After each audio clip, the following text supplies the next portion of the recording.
I will now call order. We have a few administrative items. Let's go first to the minutes. We have two sets of minutes. We can take a look first at the March 23rd minutes. The copy in front of you, I think, has the red lines from more. Sorry. Okay.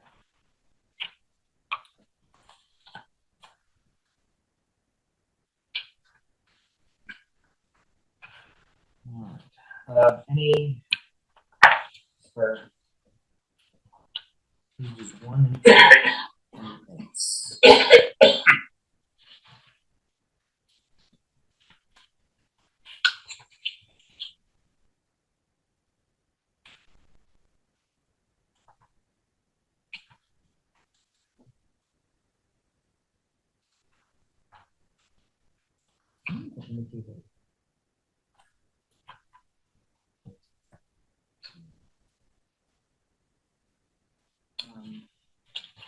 I mean, I'm being really picky here. Is it considered like a reopening or it's just a brand new?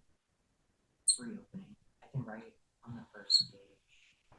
You reopened public hearing. Yeah, maybe that would be it.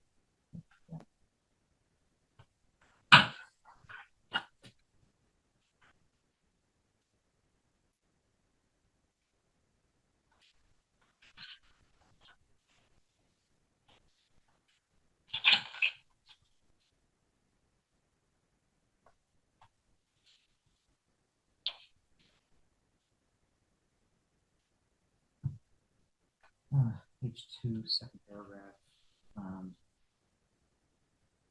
The logs capitalized in the last.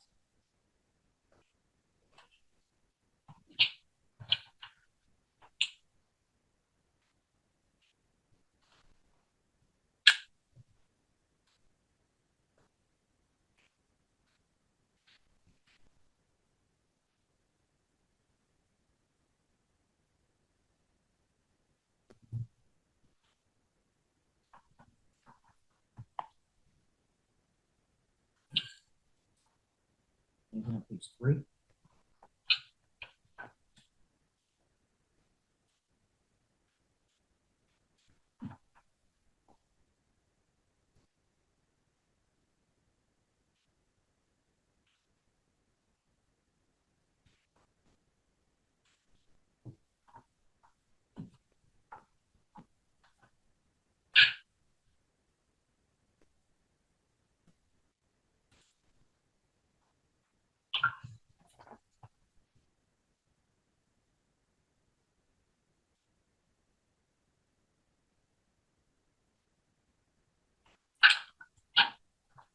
Page 4?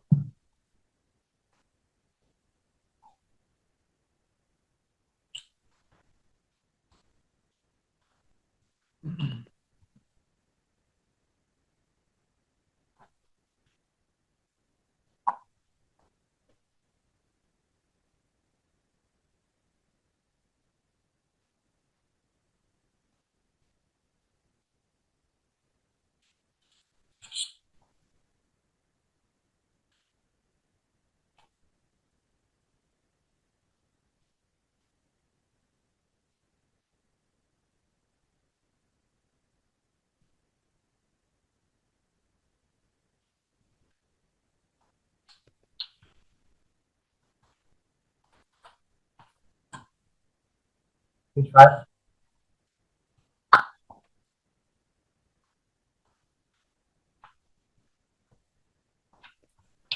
Actually, top of page 5, top paragraph, second sentence. To remind the public that the board has an authority limited to zoning.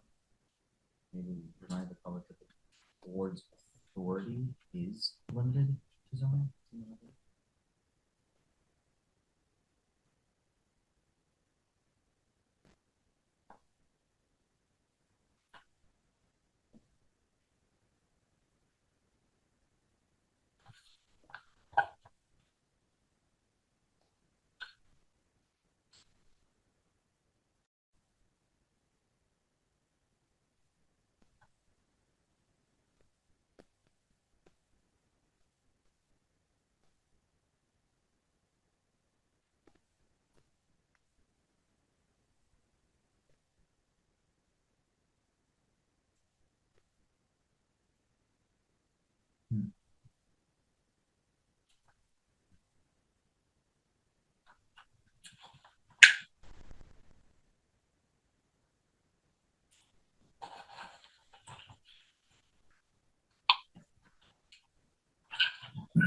Page 6.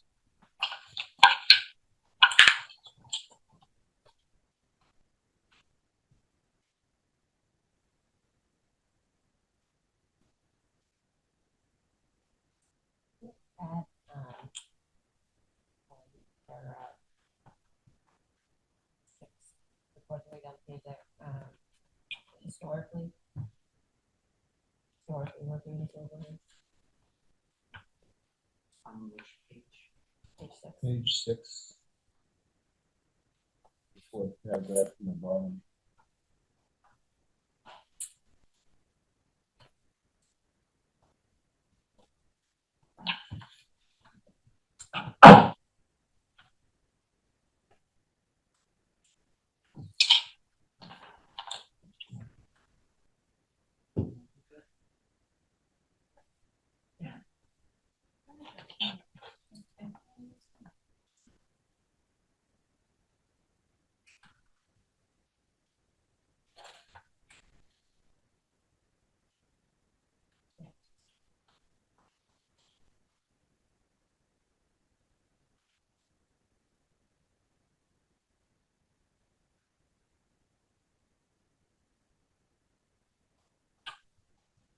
Page 7.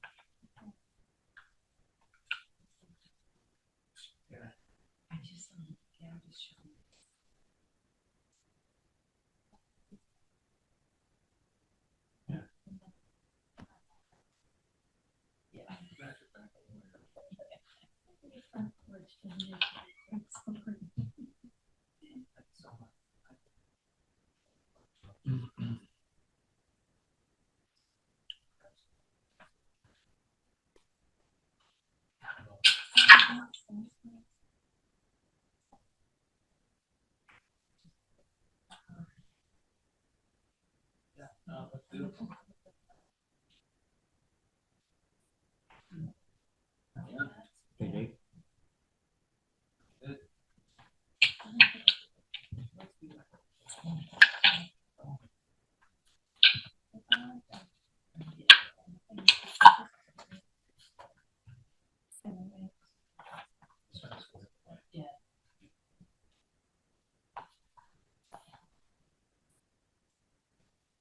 Oh, sure. Yeah.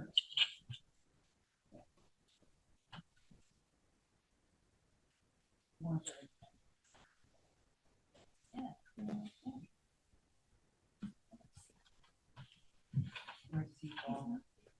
He's not here.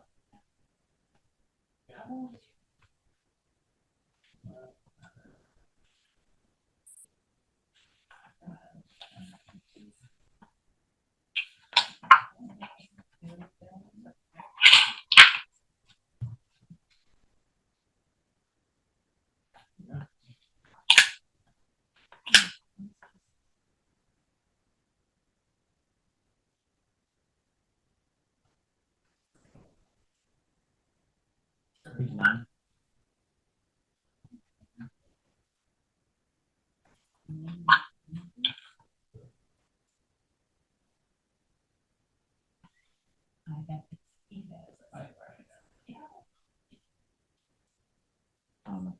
Page 9, second full paragraph, last sentence.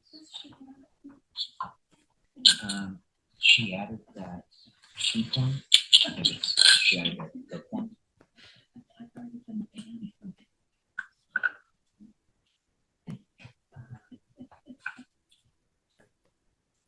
Second full paragraph, last sentence.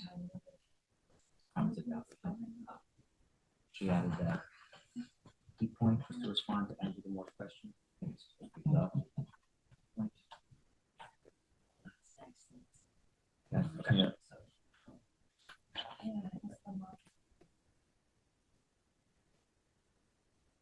Going actually to the next paragraph, which says MGL chapter 48. There's a thought in front of it. That can sound good.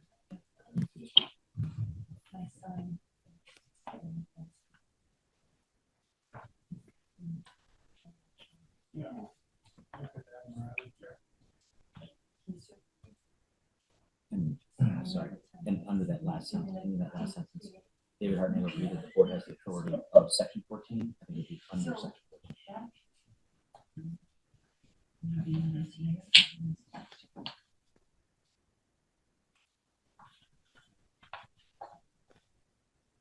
You must have fallen asleep. I don't know how you do what you did.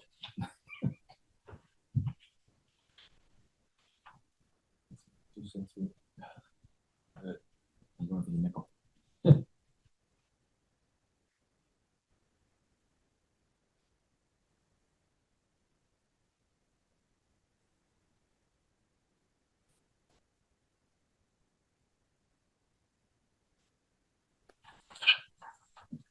Page 10.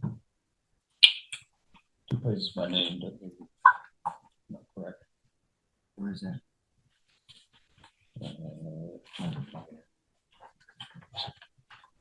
One, two, three, four. Fifth paragraph. You said paragraph. Yeah, sorry, what page? Page 10.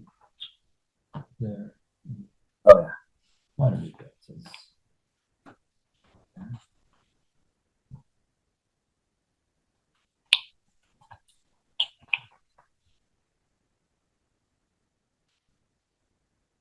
Oh, and actually, right above that, there's an S. Straight S after it.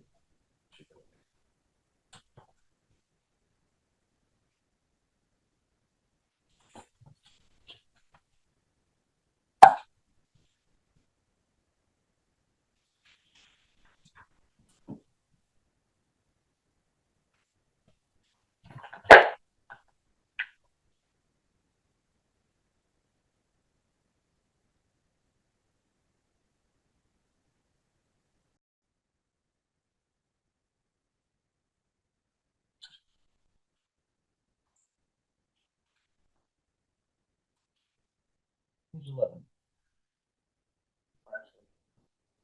Yep, good. My last name is spelled on.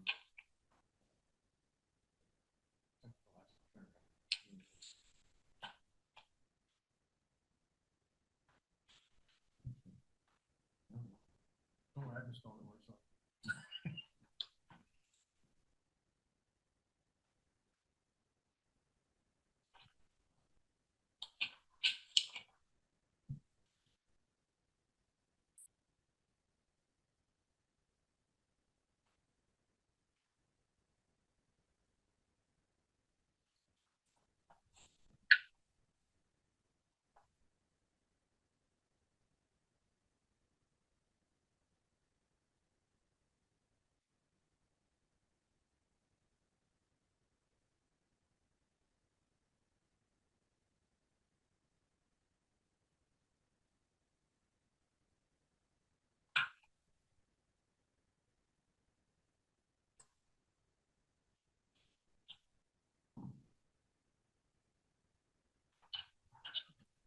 12. There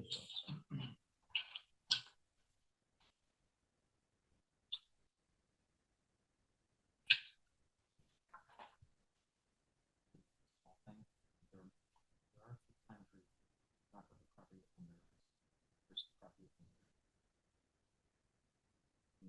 Technically, it's property owner. Singular, it's the yeah. So I think it should be singular.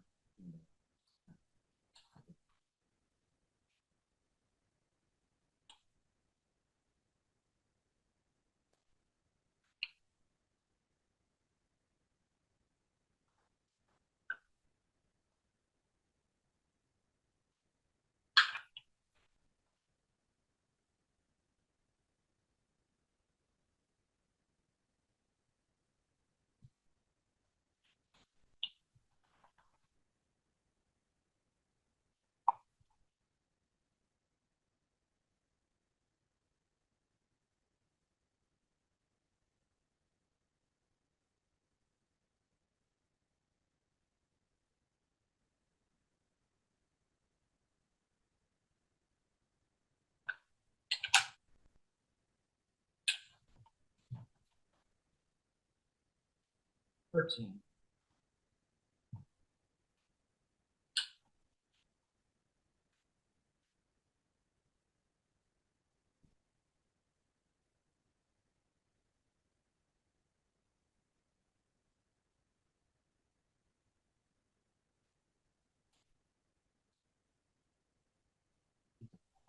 nobody did that. That's it. So, all right, now we pause on page 13. And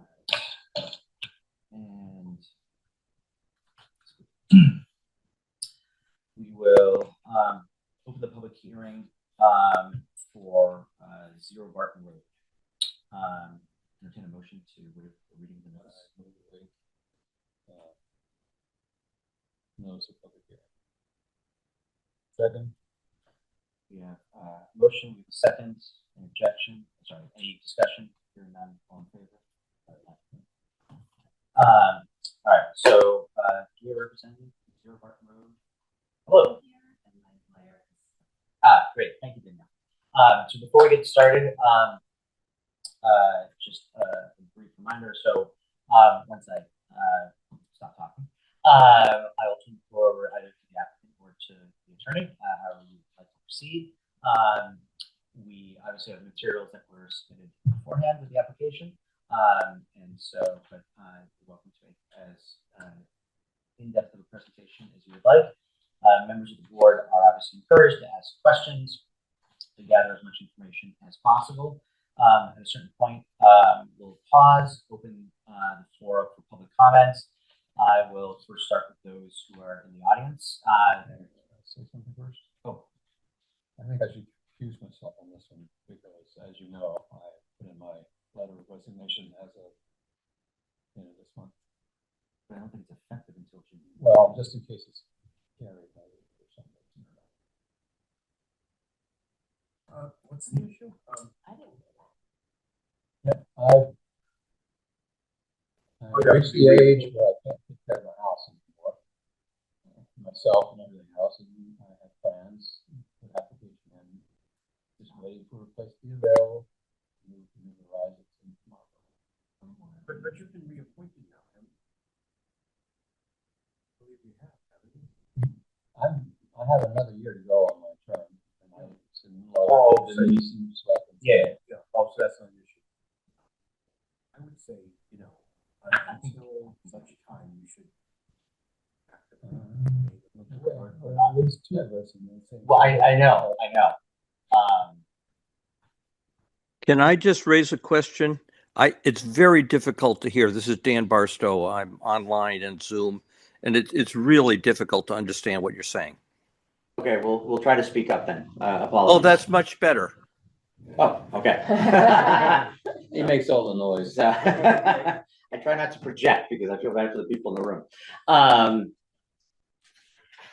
I don't know if we have much of a choice. I mean, I understand your point, but like you're both in the same position, and frankly, from my perspective, either you both have to stay or both have to step out. And if you both step out, that's a problem because then we're down to we'd have 4 because Lenny you could do it. Who else other than Ernie has an issue? Oh, you have an issue, Andy? So Also. Correct. they're both stepping down You as of didn't- June 30. Ask to be reappointed? Andy, I didn't. That's Yeah. shocking. Shame on you. Yeah. do you have, is your term up, Andy? It is, yes. Yeah. But haven't you been reappointed? I requested to not be reappointed. So I basically am stepping back. Away. So we can deal with the administrative aspects of this afterwards, but as of tonight, Okay. We need 4 members. well, I know that. Yeah, Thank you. no, I'm Yeah. telling them, I know that. And I think they know it, I'm reminding them. And the alternative is that if there's an issue, schedule something in the next couple of weeks. We Okay. need to push it I up. have no problem. No, I appreciate you bringing it up. So, I think, And I am willing to continue, but yeah, there's a clock. there's a cost. Yeah, understood. Okay. But it won't expire before the end of this hearing. June Your 30th. clock, I June mean. 30th. June 30th. June 30th is your clock ready? Yeah. That's Well, if there's no objection, I say we proceed and Okay. we'll just have to, We'll we'll roll with it. I agree. So I will say for what it's worth, because we've got, I'm sorry, we wouldn't get off track, but I promise we'll get back to. As we've got 3 hearings tonight, I think maybe one idea is for also one of you, because I'd like to have Lenny as the associate member participate. So we can also have him rotate maybe on the next 2 for you guys. Yeah. So Okay. All right. So who is on this hearing? The 5 members as of, Good. on this Okay. one, it's the Yeah, 5. that's good. Okay, so for the public comments, going back to what I was talking about before, open up to the floor, and then go to Zoom to the extent that anyone on Zoom would like to make a public comment. I'll repeat this at the appropriate time, but for anyone who would like to make a public comment, just please state your name, your address. Public comments or questions also are not directed to the applicant. They are actually directed to the board. So as a reminder to both the applicant and the applicant's counsel, you're welcome to respond. If someone has a comment or a question, or you can simply choose not to respond at all. That being said, the board likes the question and would like for you to answer it, then we would be looking for an answer. At that point, there'll be further discussion until such time as the board feels we have received all of the information that we need to, and at which point we would close the public hearing. Once the public hearing is closed, we can take no further information, either for or against the application. And at that point, we would deliberate and then issue a decision. Any individual comments or questions that are made by members of the board during the discussion or during the deliberations should not be considered to be the final opinion of the board. That does not take place until there's an actual vote. With that, I will now stop talking and turn the floor over to the applicant, or I think more specifically, the applicant's counsel, Danielle Justo. Is that right? Yes, good evening, ladies and gentlemen. My name is Danielle Justo. I'm an attorney with Rich May. We represent Elizabeth Angerman in conjunction with a variance application for an ADU unit at 0 Barton Road, Lot 2. It's a little unorthodox, but what we're looking to seek is a increase and relief from the 900 square foot requirement to 1,100 or 1,200 square feet for the ADU, for the reason that Ms. Engerman's father is a 92-year-old disabled veteran. And in order to accommodate things like turning ratios for wheelchairs, we would like to have a little more area to be able for the designers to design the accessory dwelling unit. It will have 2 separate, in all other respects, we believe it will comply to have 2 separate entrances. One will be on the interior. It's going to be a 2nd floor ADU with an elevator. It's on a 4.46 acre lot with some conservation area around it. It'll be a nice setting for Attorney Engerman's father to retire and be close to, his daughter for help and assistance. Again, distant from the neighbors who have, I understand they're there tonight to support and have provided some letters. But due to the hardship created by his disability, we'd like to be able to have a separate entrance, separate utilities, and the ability to know this, whether this variance is granted before Ms. Engerman goes through the expense of creating one set of plans for 11 or 1,200 square feet, and then has to go back and modify to reduce to 900. And I think that the plans are provided. You can see it's a lovely craftsman style home with a garage underneath, and as a stock photo that was provided in the package. And you can see also the site plan, the circle where she has a building envelope to be able to build it. So you can see how it would be placed when the designs are. And again, I know it's a little unorthodox to not be able to submit the plans at this time, but it's going to create such a difference in the design that, we wanted to be able to present that to the designers prior to the application, to the,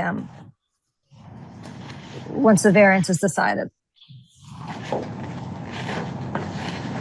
And Attorney Engerman is in the audience if you should have any personal questions for her.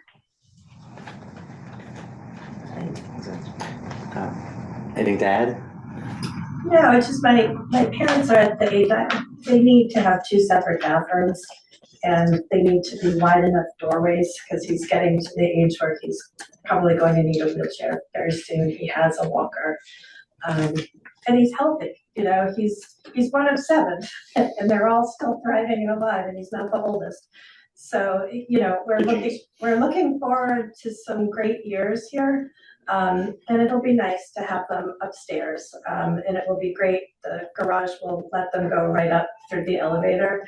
The only real difference is, and why we're going to you, is it's a matter of dignity, right? So I can build as many kitchens as I want in the house. We could build a second floor for them, but I want them to be able to have their own mailing address. I want them to be able to have their own separate utilities, which is respectful and appropriate. So that's really all we're asking, so that we can have that and know that before we go ahead and design it. Do you have more questions, anyone? Just to be clear, if you were to have to go down to the 900 square feet, what would be lost? The second bathroom, and also, just enough room to turn. That would, I think at that point, we may not even do it as an ADU. It might just be a second floor living quarters for them. And they wouldn't have separate utilities. And that's what I just don't feel that's respectful of my parents. They should have their bills. They should have nobody should know how much air conditioning we each choose to use for those women of us who are over 50. It's no one's business. But things like that, and a separate mailbox, where their mail can go, but then we don't need to be sorting each other's stuff. That's all. Would that impact a second entrance as well? The entrance will be where we'll have one main entrance, and they will have a separate entrance going up the stairs if they want to do, or they'll have direct access through the elevator. Well, what I mean is, like, if it was 900 feet rather than 1,200 feet, would that negate being able to have a second entrance? I know you mentioned negate having a second bathroom, but what about a second entrance? No, You're required to have a second entrance with the supportable ordinance, that's required. yeah, there's a second entrance. They'll have a back porch and So that wouldn't be affected. that wouldn't be affected, but I'm not sure it would be doable for their needs. Because of the second bathroom. Because of the second bathroom and because of the bedroom size that would be required. If you think about what's comfortable to do a wheelchair transfer or whatever, you need to have enough room to go around the bed. Even just simply closet access, the doorways need to be wider. Hallways will need to be a little bit wider, kitchen space a little bit wider. Bathroom's a lot bigger. Yeah, so it does impact. And, I know different people have different theories on that, but I'm blessed with really great parents, and it'll be nice for them to have that space. And we're excited for it. I don't mean to be picky, but maybe I missed it. The variant, so you can build to 900 square feet by right. Correct. And the variance that you're looking for, maybe I missed. It's for 200 to 300 square feet more. Right. I guess my question is, like, do you have an exact number? I mean, like, for example, like, if we said, just hypothetically, we were just like, no, we don't want to do 200, we'll do 150. Like, I mean, is there a line where you go, forget it, we're going to build the second floor? Because typically, as you know, typically when we grant an application, there's a certain precision to what it is. And I understand. I guess it's just really. Excuse me, I would just suggest that the board consider granting up to 1,200 square feet. So that gives the designer flexibility to be 1,137 square feet or whatever it ends up being once they do the design. So not to exceed 1,200 would be the request. It would be nice to have some floor plans that would show exactly what the 1,100 or 1,200 doesn't have to necessarily be what you end up with, but just some samples of what it's going to end up being. Because, 900 square feet, 2 bathrooms may be a problem. Yes, it's tight. And also, I realize the doorways now have to be 3 foot wide. The bathroom has to be quite a bit larger to access all the various utilities there. Even the kitchen probably has to be a little bit bigger just for the wheelchair to get around. I realize all that, but it'd be nice to have, we always have a floor plan. We don't approve the floor plan, but it tells us, here's what you're getting for that 900 square feet or 1,100 square feet or 1,200 square feet. So it doesn't have to be, Final form. final form, but it'd be nice to have something that shows what the layout is. Sure, I think all we're really asking for is just your permission to do separate utilities at this point. We're gonna build the thing either way, we're just Yeah. asking for, Yeah. out of respect for them to have separate utilities as it is. If I could interject, if all Please. that the neighbors are going to be able to see is if you take a look at the photo of the outside design is the outside. So they're really, that's what's going to be presented to the neighbors, and it's going to look like a standard single family home. So I'm not really sure if the interior design is worth designing and having her go through that whole proposal of doing it at 1,200. Just to see where the kitchen is and the bathrooms and versus a 900 square foot one. So the photo that's in the application here, that's got the DocuSign envelope, banner on top, that's the proposed, I guess, front entrance of the unit. Yep. And I'm sorry, maybe I read it too quickly. The plot, I guess it's on page 8 of 44 of the PDF. What's the red and what's the orange part? So the circle is the area that the home can be built in. Outside of that is restricted area. Okay. And when you say the circle, you mean like the horseshoe orange? Sorry, mine's in color. Yeah, Yeah, please. Yeah. Perhaps. Right above it, David. Is that helpful? Okay. So when you look here, you'll see this whole circle. Oh, it's the whole. This is the street. This is a restricted area, Yeah. so it doesn't block their view. This is where we would be building. Gotcha. Great, thank you. Yep.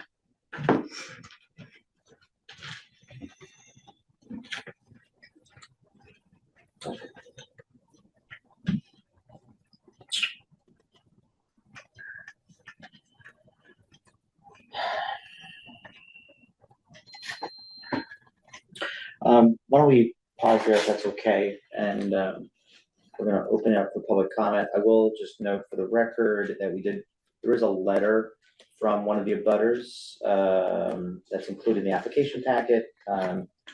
A Daniel and Stephanie James, as well as Daryl and Julie McKay. So that is in there as well.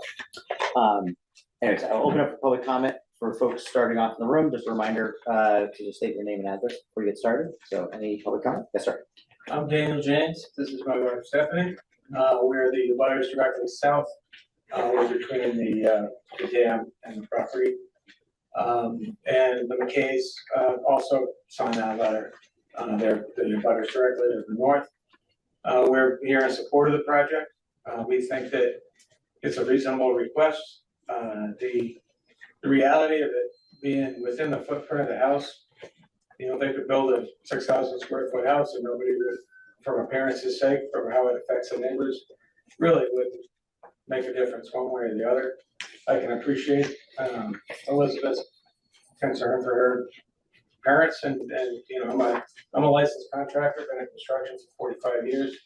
I understand the turn radiuses and the size of the bathroom, and these things all add up. So, for all purposes, what would affect anybody outside of the inside of that house is really, I can't see that it really would influence a decision. Okay, thank you. Any other public comments, folks in the room? Anybody on Zoom that has a public comment or question, including any of the other abutters? So you can virtually raise your hand. I will take silences. No, okay. Other questions, comments, thoughts from the board about questions that, sorry, just the orientation, sorry, so the front of the unit would be facing, does it face their property? Or does it It's face, the entire second floor. No, the orientation of the no, house. the orientation, which way is it facing? Oh, it faces the street. Faces the street, okay. If I could add something to Please, that. yeah. So that red shaded area in the front of the house, that was the stipulation, that nothing be built there, block the view. Mhm. And, you know, so the house is a considerable distance back from the street. Pretty private area, especially for the lake. It's a very large lot. My lot is probably just under an acre, which is next to it. There's, you know, a couple hundred feet between the homes over there, which is, again, unusual for that neighborhood. So, again, the aesthetic of a side door or what have you, I don't think would be impactful. Anyway. Okay.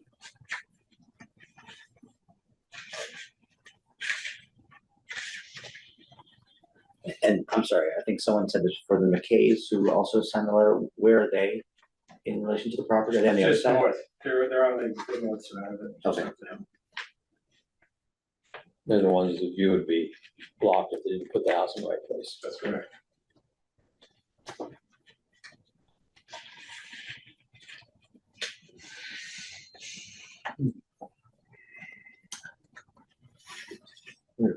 Questions? Yeah, I just have a thought. So we're looking for some additional space.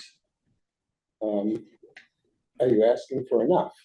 So based on some of the considerations that would either accommodate larger facilities to accommodate the individuals in needs, and listening to some of the other considerations for dimensions, are you asking for enough? So rather than, okay, 900 doesn't fit, maybe 1200 does, but don't skimp if that's. No, it is enough. Okay. Their current home, they live in Sudbury now, their current home is 1,400 square feet.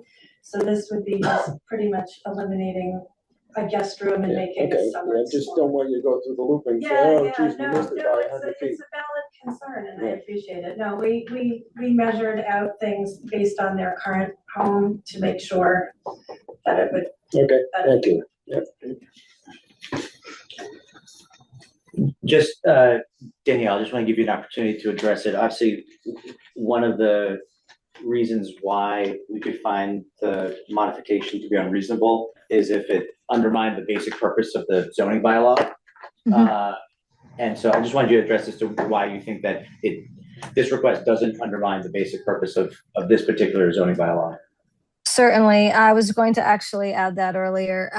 The purpose of the bylaw is to allow elderly parents to be able to stay in the town with their child and have the ability to have some independence without having to go to an assisted living, et cetera. So there's been a lot of excellent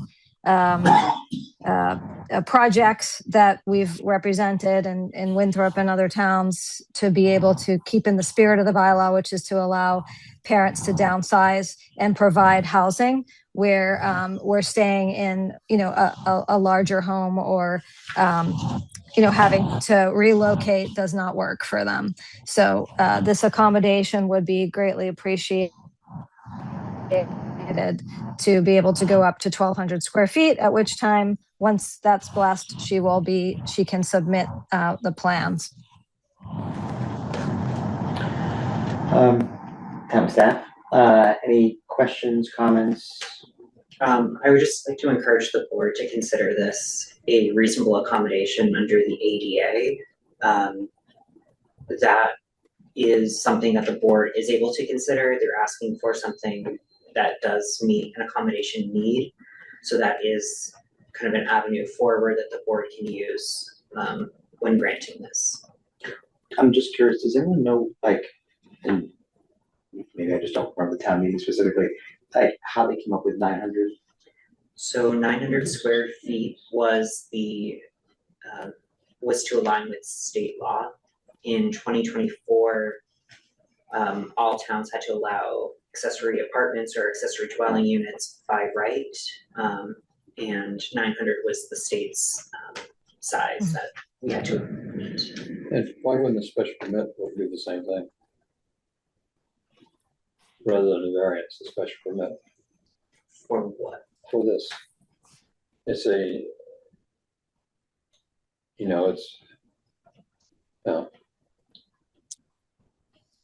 You're asking procedurally why they're Right, not asking correct, for a right, special right. permit as opposed to a variance, which I think you addressed in the staff memo. There's not a way, the zoning doesn't outline a way forward through a special permit for this board to give, so it'd have to be a variance. So Yes. special. but it doesn't meet any of the variance requirements of the Mass General Law either, so. But when you're going through The the ADA, ADA, you do not have to apply Okay, the section 9 or 10 of Mass General Law, or 48. And actually, you know, if we look at the criteria for the variance, I think it, you know, you could make an argument that it meets the criteria for a variance. There is a hardship issue in terms of the space. There's no opposition, obviously, from the community.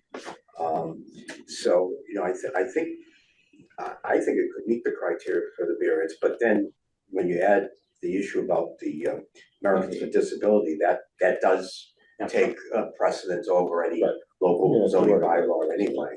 Okay. Any other questions, comments, concerns? There's just one hand raised. Oh, I'm sorry. Online? Yes. Okay. I think there's sorry, can you state your name and and your address? yes, my name is Dan Barstow, 99 Pine Point Road. I live nearby. I'm not a direct abutter. First of all, I want to say the house you've designed looks lovely. I think it'll be a nice addition to the neighborhood.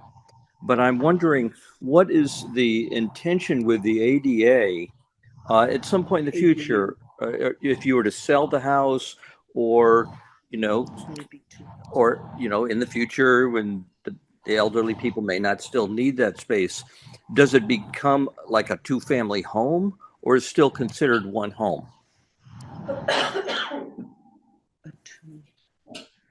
Go ahead.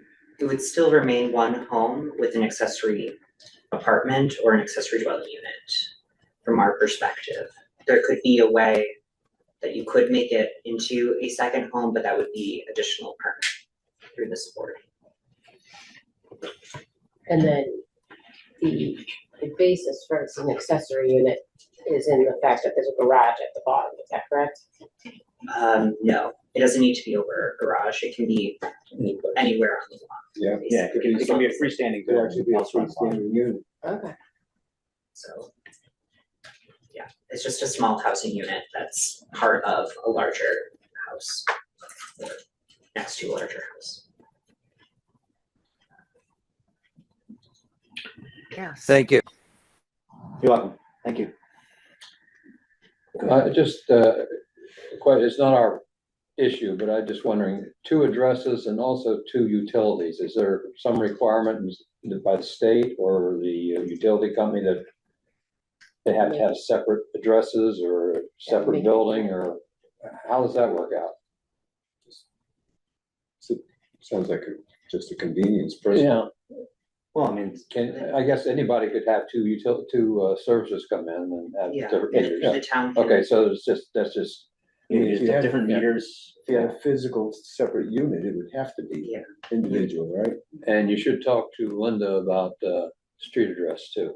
Yes, when a building permit is filed for a street number would be assigned.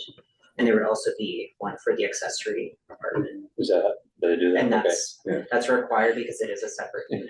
So Because in the past, many years ago, the street assignments and what your address was just sometimes difficult to come by.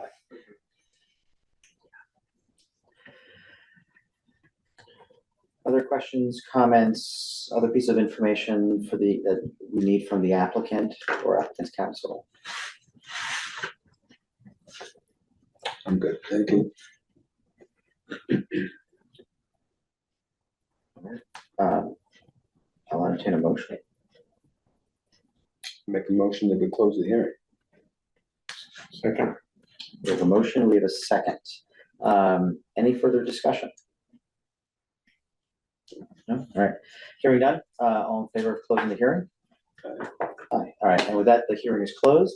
At this time, the board cannot take any additional information, either from the applicant or from the public, whether that be for or against the application.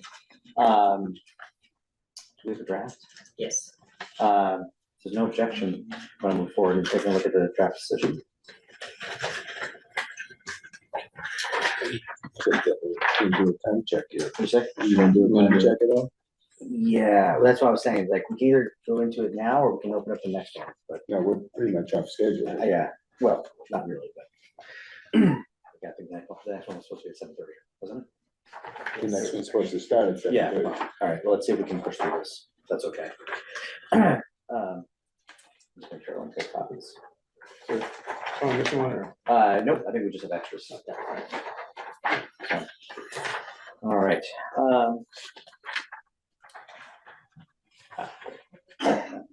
And just for council's benefit, we have a draft decision that's been distributed to members of the board to discuss, as well as to the applicant as well.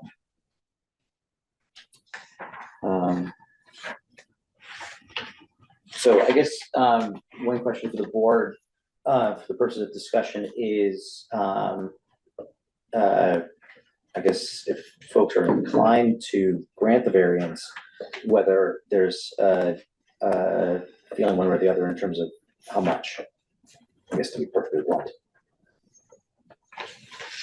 I think it could be up to 1,200 feet. I think not to exceed limit, I think was appropriate number.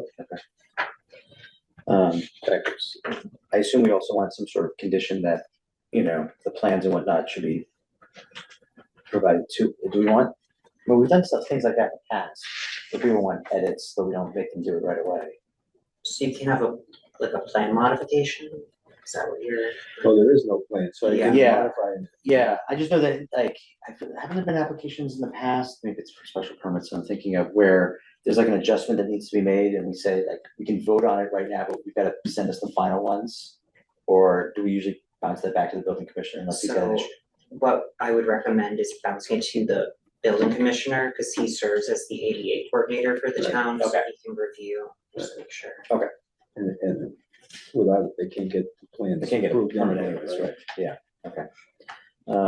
We need to just pick a number, Yeah, not up to just 21. well, Because this is a variance, I mean, it has to have a definite number. It can't just vary between two numbers. So we talking about point number 5? let me ask you this, if, let me just, for clarification, if the variance is 1,200 on the dot, and they just go, and they just say, well, you know what, we only need 1125. That's fine, And that's that's, their choice. like, they don't need to come back for modification. No, It's no, only if the you- reverse. Right. If we say 11, they go, well, actually, we need 1150, then they Right. gotta come back. That's correct. But if you say not to exceed, then that gives you the latitude to stay under. I don't know if we're even allowed to for a variance to give them, I think you can with, Just why don't we make it 1,200, I period? mean, it doesn't make a difference. not really, but you wouldn't be granting it. You wouldn't say the total amount, you'd be giving the square feet that you're exceeding, so a variance of 300. 300 square feet. I kind of like the precision anyways. All right. Do you want to call it special permit requirements? Oh, where? Um, Does it say variance? Oh, yep. Catch.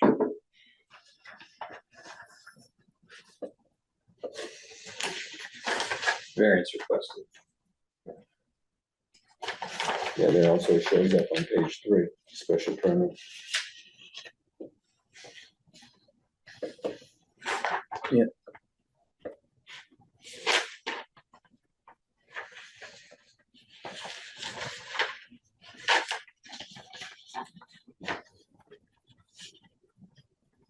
And actually in the footer as well. That's okay. I think it's the first one of these, right? Okay, so, And I'll just add in that I wrote the memo. yeah. So good job. Next second. Oh, yeah. Is the, oh, you do have the letter in there, okay. Yes. Okay. Yeah, so on page 3, let's say 300 foot.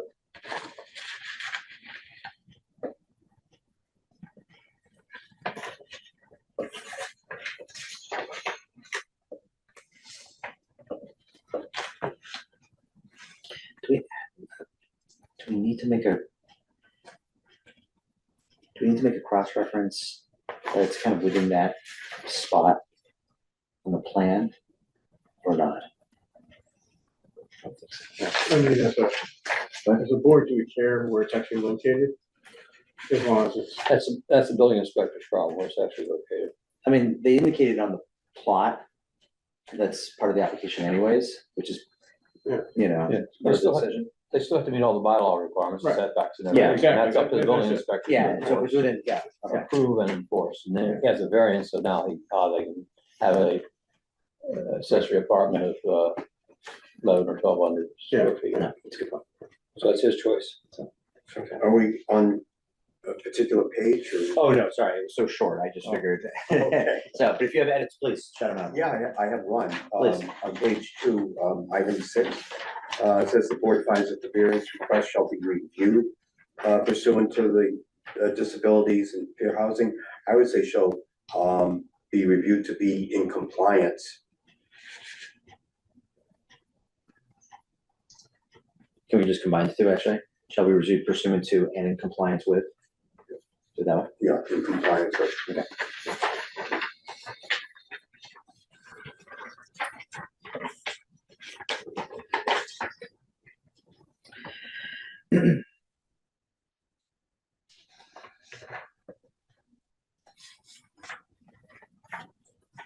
Oh, sorry, actually, finding number 2, give me a second. There's just a typo. The lot contains a restrictive covenant that prohibits the placement of future structures. That should be singular. Yeah.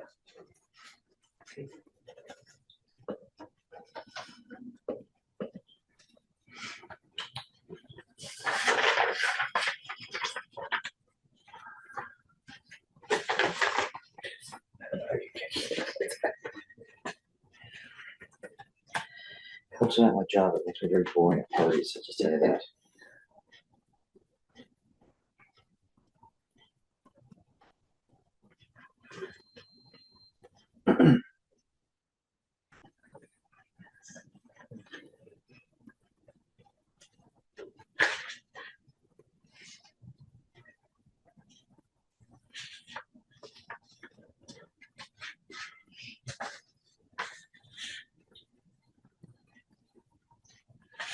What are we doing about 6? 6 is going to be reworded to say the board finds that the variance request shall be reviewed pursuant to and in compliance with the Americans with Disabilities Act. And the Fair Housing laws. We didn't review it though. Didn't review what?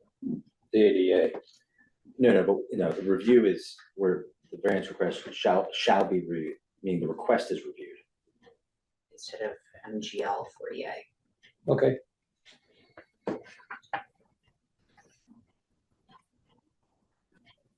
That was one of the reasons why I asked the council about how does it undermine the bylaw.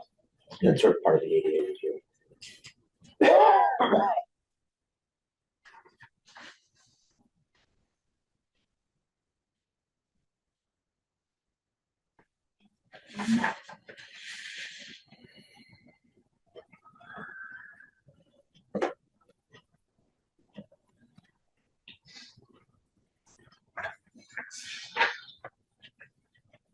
Does a variance lapse?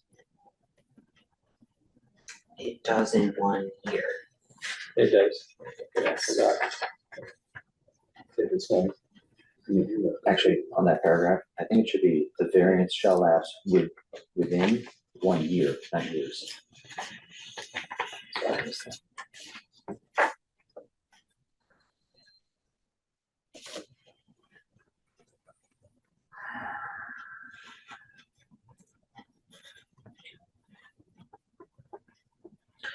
Any other final questions, comments, thoughts with respect to the request and the draft decision? Just one other thing, on the variance, if you don't do it within 1 year, make sure you come back and get it renewed before the year's up.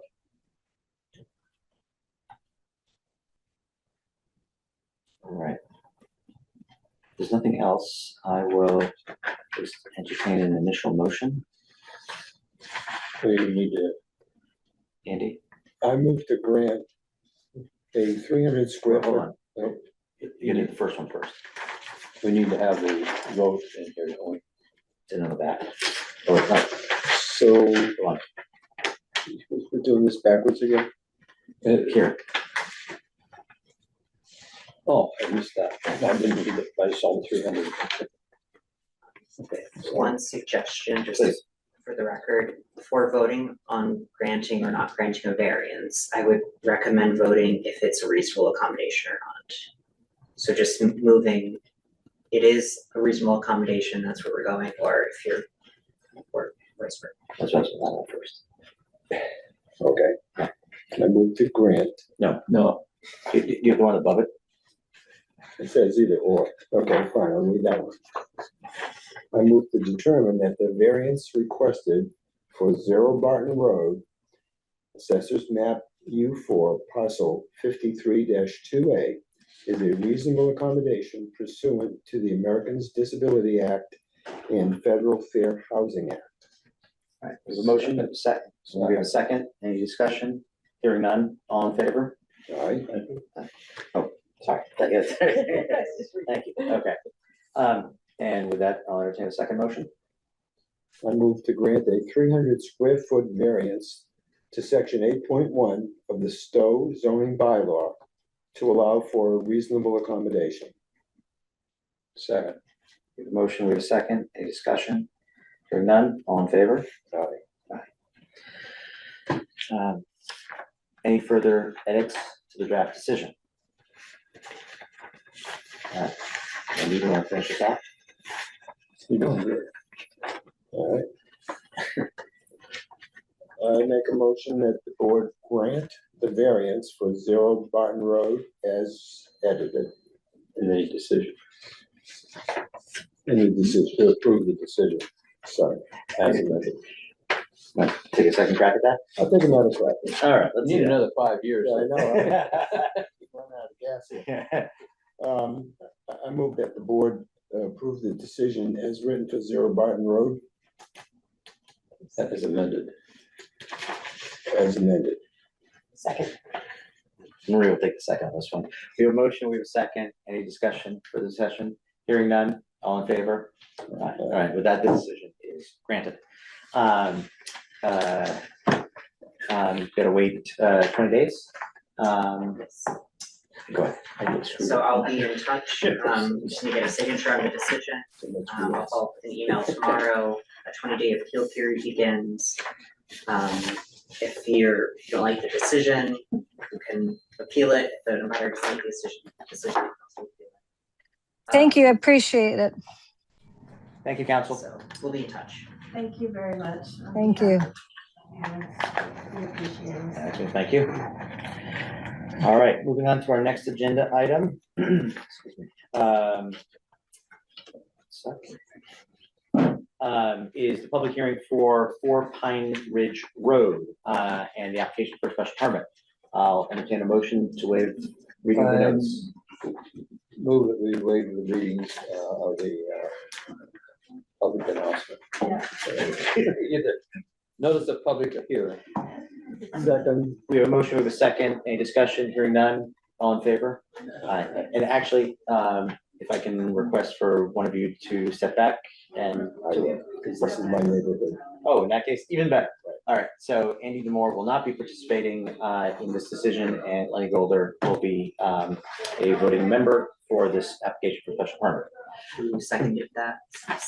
Yeah, because Andy did that, we're gonna redo that again. So I'm gonna withdraw his second. The motion is still, I made the motion, someone else. He made the motion. There's the second. We're gonna re-vote on this one to make it clean. Any discussion? Hearing none. All in favor? Much better. Thank you. I'm not gonna go through, oh, sorry, do we have a representative of the applicant for 4 Pine Ridge Road? Yep. Excellent. Excellent. I'm the applicant. What is that? Said I'm the applicant. Okay. I don't know when you walked in, so, I thought it was at 7:30. yes, I know. And We had soccer tryouts until 7:15, so I walked in straight at 7:30. That's okay. All right. I'll go through my spiel one more time. When I stop talking, I will turn the floor over to you to provide us a brief summary of the application. Obviously, we have the materials that were submitted before. The board is encouraged to ask questions, comments, have a discussion with you in order to provide, in order for us to have as much information as possible. I will stop the discussion at some point so we can open up to public comment. First for the folks in the room, second for anyone on Zoom who would like to participate. As a reminder to the applicant, public comments are directed to the board. As a result, if you would like to respond, you can. If you don't have to. We will then continue the discussion. At that point, if there's no further information that we need, we will then close the hearing, at which point no additional information can be received by the board. We will deliberate and then vote on a decision. The only other thing I'll note is that any individual questions or comments that are made by any board members should not be taken as any of those individual members or the board collectively of having reached a decision. Nothing is actually final until we close the hearing and ultimately vote. With that, I will stop talking and turn the floor over to you. Well, we live at 4 Pine Ridge Road. It's at the end of a cul-de-sac. On one side, it backs up to the woods, and we have one neighbor on that side to the left. I think we were interested in adding some indoor-outdoor living where we could be able to like exit onto a porch to have dinner. It's obviously also very buggy here. So we were proposing an extension off of the back where it's drawn there. I think in other locations, it's not able to be moved further to the right because there's the septic and the leaching field, and then putting it elsewhere off the house is like I guess a far walk from the kitchen. It's somewhat awkward. So we were asking for, I think it's a non-conforming lot. So I think we're asking for a small variance. I think it exceeds the setback line on the corner by about 7 feet. John will have to check my exact number. Yep, right on.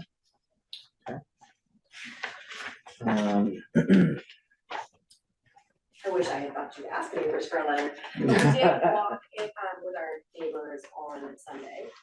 They asked if they should come, and I feel like I foolishly said no, but. Because they were objective.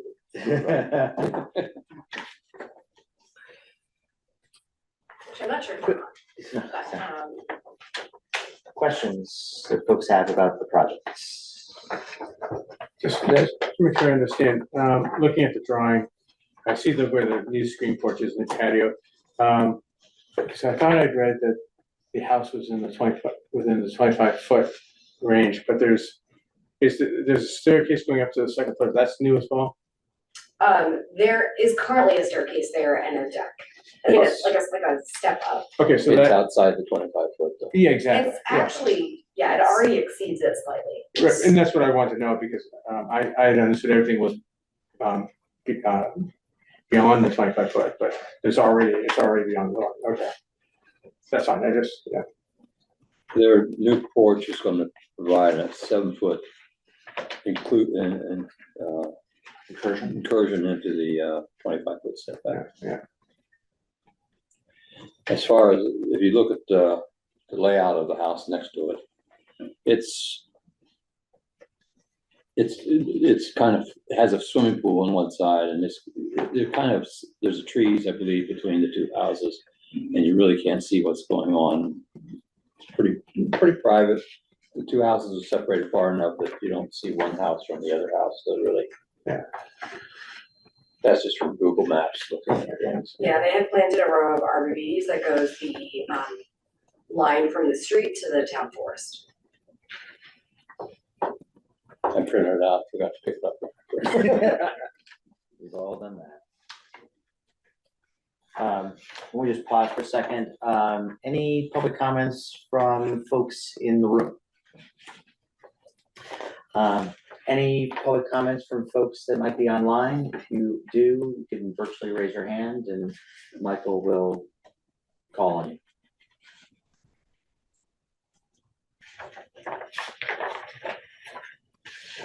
I don't see any hands. That's okay. All right. Other questions that folks have about the projects?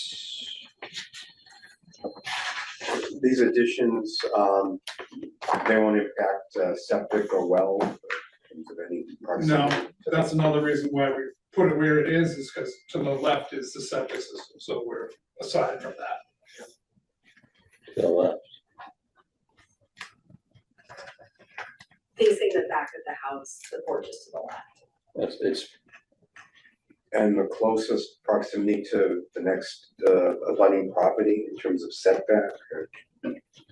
It's a good distance. I couldn't tell you how many feet, but it's, I would guess at least 100 feet. You mean at any other property? to the. Yeah, other property No, owners. No, building, you mean building or property?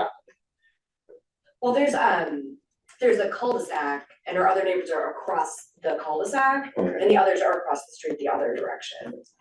So we only have one abutting neighbor.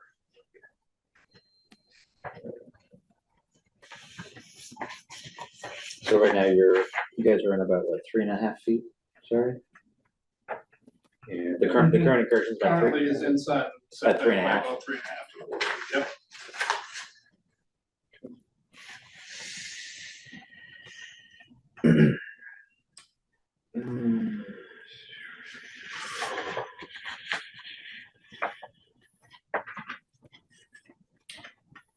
Any other questions, concerns, piece of information that we were lacking? Anything from town staff? Yep. Okay.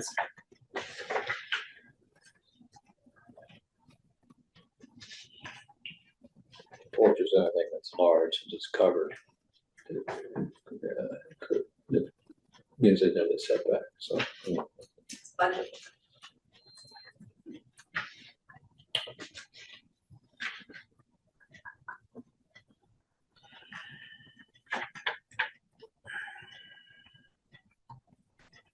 I'll open the floor one more time. Any other questions, comments? Just comment, I don't see a problem. I mean, it's just, it's not negatively impacting the non-conforming use. It's just a, add-on of the non-conformity. Anything else from the applicant or from the contractor? No. I'll entertain a motion. Yeah, hi, this is Todd Met. I'm the abutting owner, and yeah, we have no problem with the with this variance. Oh, okay, excellent. I'm sorry, can you just so that we can hear your name and your address? Todd Mata, 10 Pine Ridge Road, Stow, Mass. Yeah, we're okay with this proposal. Sounds good to me. Flying at the 11th hour. There we go. All right. Well, with that, I will still entertain a motion. I'll make a motion, we close the hearing. Second. We have a motion. We have a second. Any discussion? Hearing none. All in favor? Aye. Aye. And with that, the hearing is closed. We can no longer take information from the applicant or from the public, whether that be for or against the application. Do we have a draft? Yes, we do. Pass that on down.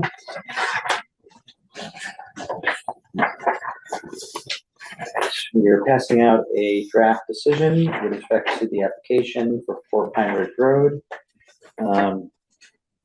I'll open the floor up to any comments or concerns or thoughts about the application or edits to the decision as people are. Yeah, on page 1, our name. All right, yeah, we can remove Andy Demore, put Lenny in. Great, thank you. And I think we'll do that in the back end too. Page 3.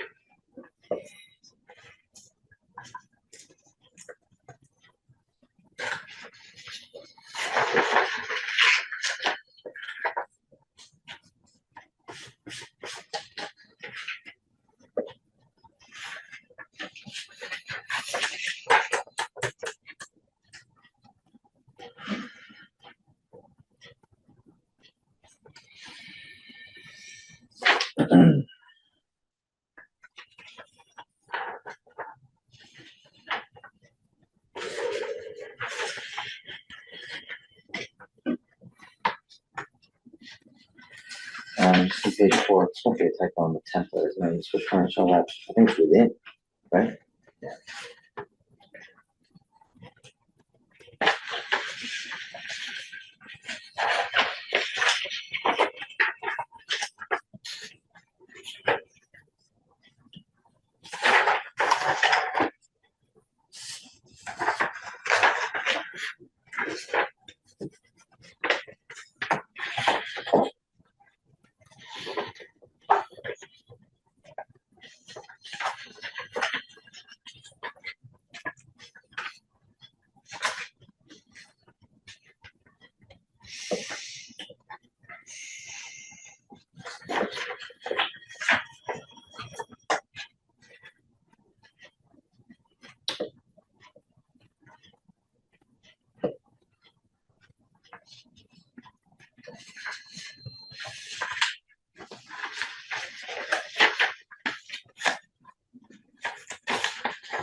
I move that we grant the special permit for the construction of a screen porch and entry deck at 4 Pine Ridge Road, subject road period.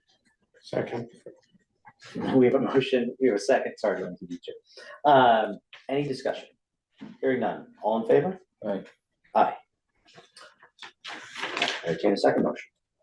I move that we approve the decision for 4 Pine Ridge Road, special permit as modified. I don't like that. Oh, yeah. With the name. Yeah. Second. Excellent. Motion, second, any discussion? Hearing none, all in favor? Aye. And with that, the decision is granted. Thank you so much, and town staff will be in touch. Thank you. We'll need everyone then to sign it, except Andy. Right. Since you're not a voting member, you're the clerk. So I'll need to contact all of you to sign, come in and sign. Why did you do that to us? So. That's getting even? Well, I'm still a clerk though, why does it? He's still a clerk. I mean, he's signing it in his administrative capacity. I mean, you can, that was just my concern. And does the registry have our signatures on file? But They I'm have still, his. It does. I'm still the clerk. Yeah. Okay, you can. The It board's does, okay. it just doesn't make sense to do that. Okay. Oh, you redeemed yourself. No, I'm just trying to understand what the rationale would be to change the procedure as the clerk. To the extent that it's too late, but if it's not, we could just simply have, like, in the signature block, I think we can just say, like, in his administrative capacity only, or like in his clerk capacity only. Why? Because I'm a lawyer and I like to do things like Well, that. you're complicating the matter, right? This is a simple, this is a very simple procedure. I'm the clerk, you got a decision, I need to sign it. Well, you can sign it and then say clerk. But that's what it It says. says that. It says That's that, what it says. right? Hey, guys, thank you so much. Okay. All right. KISS theory needs to be applicable here. All right, our next hearing is the application for special permit for 0 Davis Road. Is the applicant here? They've been patiently waiting in the back. I move the waive the reading of the notice of public hearing. Davis Road. I'll second that. We're gonna change the, Oh, actually, hold on. Okay, I'm setting out this one, that's right. Okay, so Ernie's gonna step out. I have a conflict of interest, I know that guy from a long time ago. Oh, do you really? Oh, yeah. Oh, that, all I right. imagine that. All right. So, all I right. haven't seen him since then. All right, Ernie's gonna step down and Lenny will be appointed as a voting member for this particular application. I will entertain a new motion. I make a motion to waive the reading of the notice. Thank you. I'll second that. Okay, we have a motion, we have a second, all in favor? All right, and the motion passes and the reading of the notice is waived. I think you heard my spiel twice, so I'm not gonna go through that again. And thank you. And with that, I will turn it over to the applicant to present summary of their application. Okay, my name's Jim Halliday. My wife Renee, we reside at 32 Davis Road, where we're currently doing some house renovations. We own this separate parcel that our garage is on, 0 Davis Road, where we would like to improve access to the second floor loft area. Right now, it's accessed internally with one of those pull-down ladders. We've recently retired over the last year. We're at the house a lot more, and we'd like to improve the access up there. Part of our project is to improve the storage functionality up there, so that I can get my car or her car into the garage. Right now, we typically only get one in the garage. At the moment, it's 0. And as part of our house project, our basement area, which is finished, but we're upgrading it, that work's ongoing. We haven't used that since we moved in almost 30 years ago. It's just been piled up with storage stuff. So through a combination of finally going through stuff and getting rid of stuff and deciding what we want to keep, the second floor area with access with regular stairs would be very helpful to our ability to function. So that's what we're looking to accomplish. We do have, I think, Natalie and Tina, who are our contractor, and Ian, who's our architect. They're here as well, in case you have any questions for them. I'll open the board for questions. So this is our garage, right? Yeah, so it's an pre-existing garage, non-conforming use already. The setback, I mean, none of the setbacks meet current code. It's all non-conforming. The side where the stairs would go, without the stairs, the setback dimension is 12 feet. You add the stairs off to the side of it, it's 9 feet. So we're encroaching 3 feet further into that setback. So you're not proposing putting any like bathroom facilities in the garage or anything like that? No, there's no heat, air, plumbing, anything like that going up there. Sorry, just randomly, did you buy both properties at the same time? Yeah, Okay. It was a package deal. They were part of the same ownership. There's a lot of strange things. For as long as Yeah, we I know. Right. So, yeah. Around the lake there. I don't know if my neighbor's on or not. Doesn't look like it. They told us they might come, but the one immediately right in between our house and the garage is the driveway for our neighbor. Right. So it's a staircase that's just gonna go to the second story with access, the doorway off of this, the landing when the. Yeah, so it's on the left side of the garage, you walk up and the door, there would be a door on the right hand side.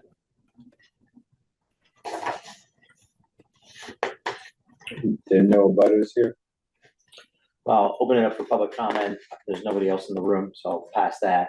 Are there any abutters, or for that matter, any members of the public that are online that would like to make a comment? Sorry, Ann, you said it's the contract? Ian's the architect. Architect, sorry. Natalie and Tino are the contractor. Okay, I don't think anyone else is online. Yeah. Excellent, okay. So, all right. I'll just raise it for the board's attention. Any concerns? I know town staff had raised this in their memo, but any concerns about the fact that the garage is on a separate property as opposed to, I'm just asking the question, you know, as odd as the Lakewood area is, but just. I mean, it's just storage space, it's not living space, they're just adjusting the access or the egress. There's no emergency requirement per se, because nobody living there. Just what's the terrain that's there, it's just whatever preparatory work needs to be done to put a footing or whatever, to put the stairs, the landing in or whatever on the top and the bottom. It's pretty straightforward. Yeah, besides, if that was a knock, almost every other house in the area. Yeah, really. I'm just asking, you know, like, any other, any questions or pieces of information that folks have for the applicant or the architect or the contractor? Contractor, Yeah. We have a whole house, we have a whole group tonight. I'm good, thank you. Any questions or concerns from town staff? I'll entertain a motion. Make a motion to close the hearing. I'll second. Motion, second, any discussion? Hearing none, all in favor? Aye. Aye. All right, and with that, the motion passes. At this time, the public hearing is closed. We can no longer take information from members of the public or from the applicant, whether that be for or against the application. A draft decision has been circulated to the members of the board to review. I'll open the floor up for any thoughts, deliberations, as well as any edits to the draft decision as we review. Which one again, my name? Yeah, you can remove Ernie's name from page 1 and page 3 and replace that with Lenny's name.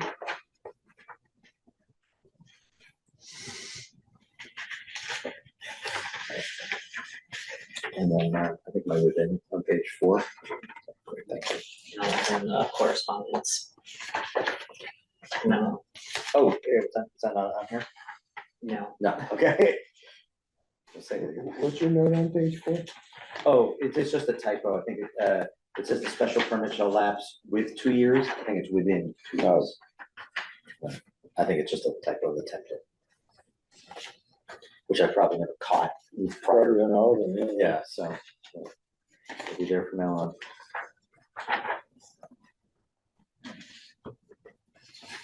I thought it was 2 years. No, it's just the preposition with or within. Yeah.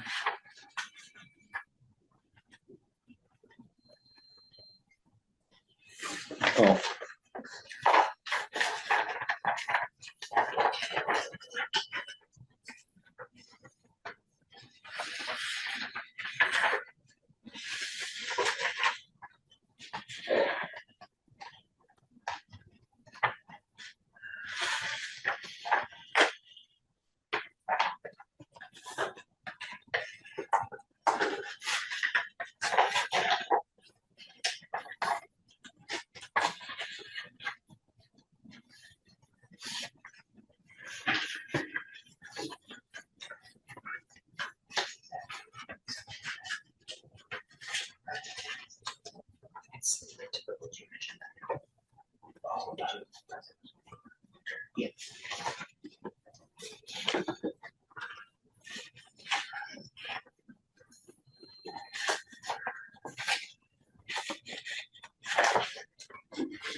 Any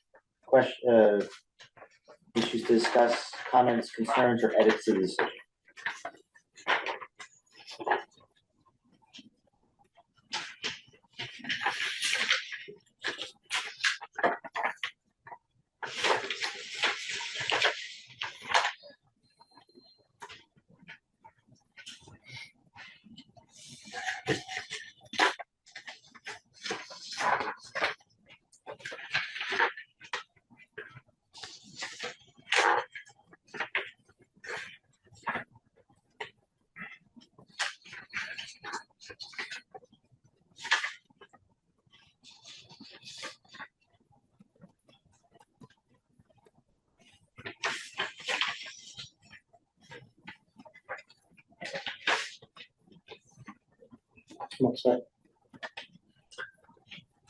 Make a motion to grant the special permit for 0 Davis Road. Second. We have a motion, we have a second, any discussion? Hearing none, all in favor?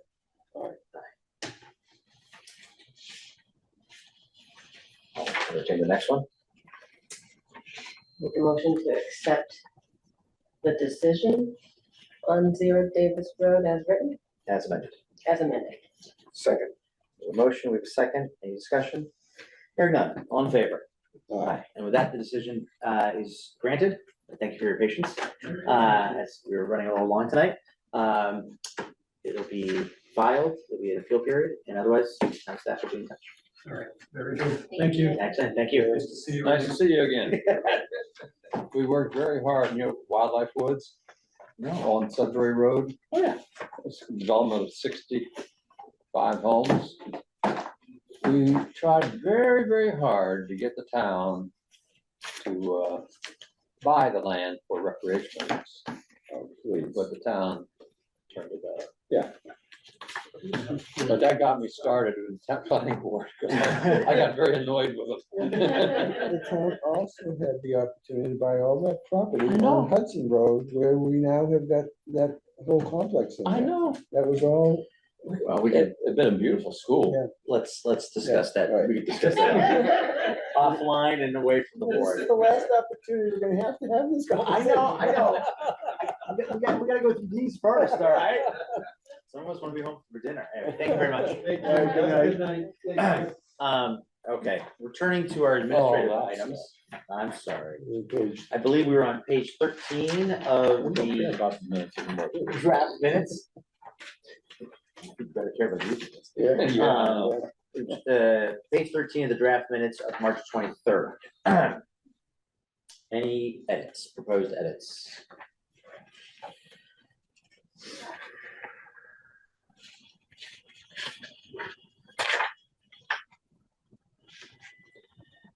These are probably the only minutes that are ever gonna get read. Possibly.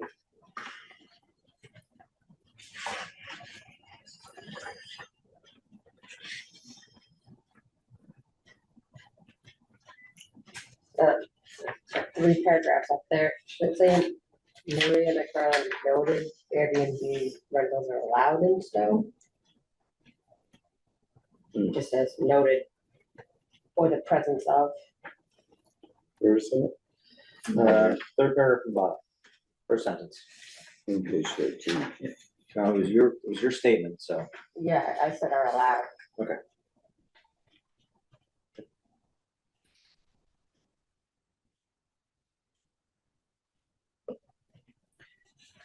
And then in the last paragraph, on the last sentence, David Hartnagel stated that he does not find the building commissioner to make a decision. I think it should be, David Hartnagel stated that he does not find that the building commissioner made a decision.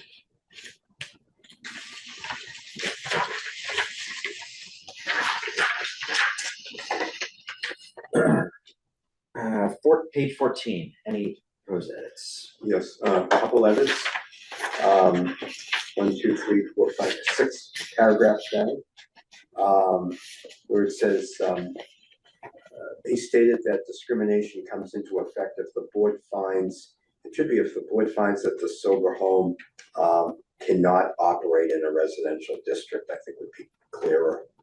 In other words, what I was saying was, if you can't operate in a residential district, it's discrimination. And to say that you can operate in some other district, it's still discrimination. So I think to simplify it, just to say that discrimination comes into effect if the board finds that the sober home cannot operate in a residential district.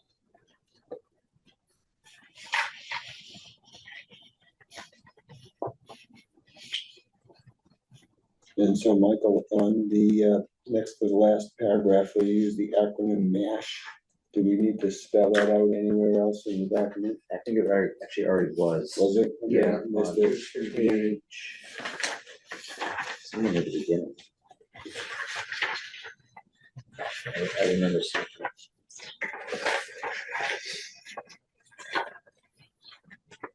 On page 2, second paragraph from the bottom. the Massachusetts Association of Oh, got it. Supervisors. Okay, good, thank you. And I could, mention one more, or? No, Of course, yeah, I'm just, no, all right. Also on page 14, the last paragraph, he stated that privately operated prisons provide a service, and he finds that prisons are not corporations. I would say, and he finds that in this situation, I don't know, that let me say again, that privately operated prisons provide a service and do not act in as a corporate entity. In other words, I was trying to focus on the use rather than the entity itself. Okay. Page 15.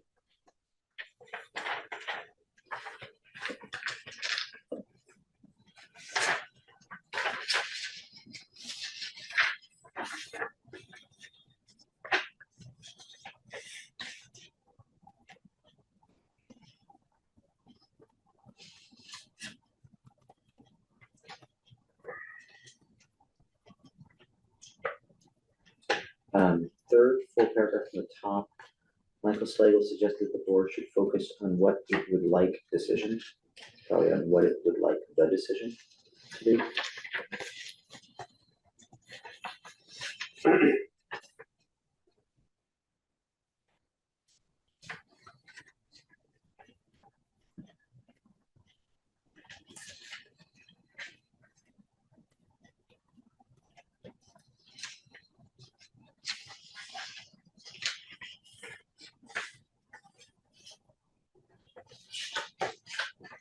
Any other fourth edits to the draft minutes of March 23rd? I move we approve the minutes of March 23rd as amended. Second. We have a motion, we have a second. Any discussion? Hearing none. All in favor? All right, the minutes as edited are adopted. One more set of minutes from April 6th, 2026. We'll start on page 1.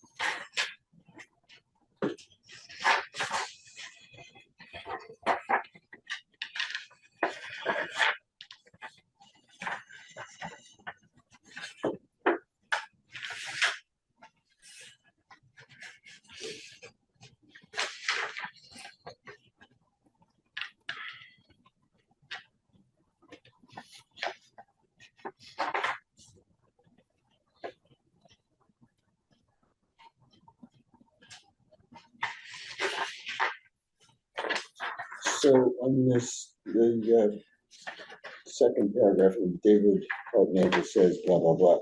The board begin with asking questions to her, or that's not correct. Should suggest that the board begin with asking questions, any questions to her. So we're directing questions to her, I guess what they're saying, right?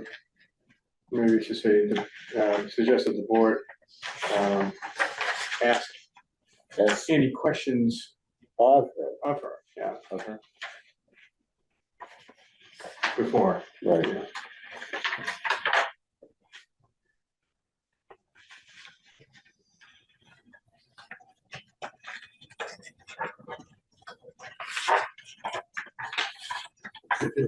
On page 2, 1, 2, 3, the fourth complete. David Hartnagel down to the last sentence says, sure, stated, she stated, or town council stated that we may make order. 1, 2, 3, 4. And we'll share. Yeah, let's see, share, who's sure about it. Yeah. And then in the first full paragraph, it says member McFarland, as much as I would love for us to be known as member. Wait, change that to Maria.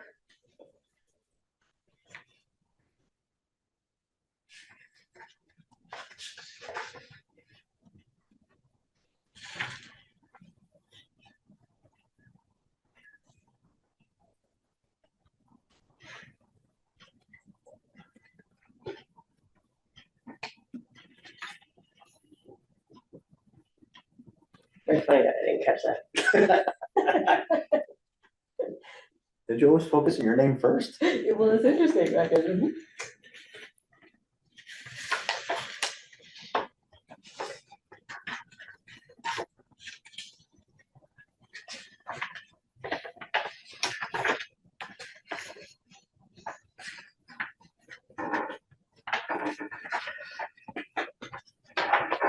I'm glad she showed up, Stein, for this last 7 minutes here.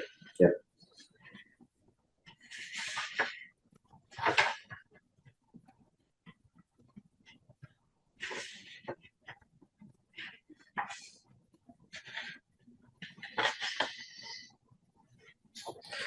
All right, anything, pages 1 and 2, let's move on to 3.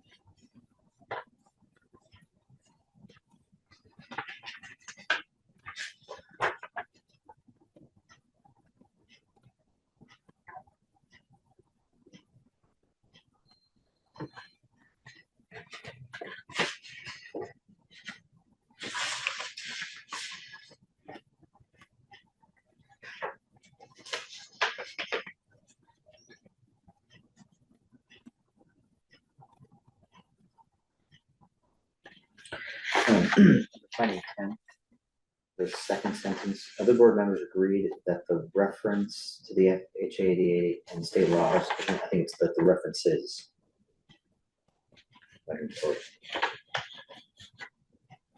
Oh, and safe haven should be underlined as part of the court case. I think that underlines goes all the way.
In finding 22, the last sentence.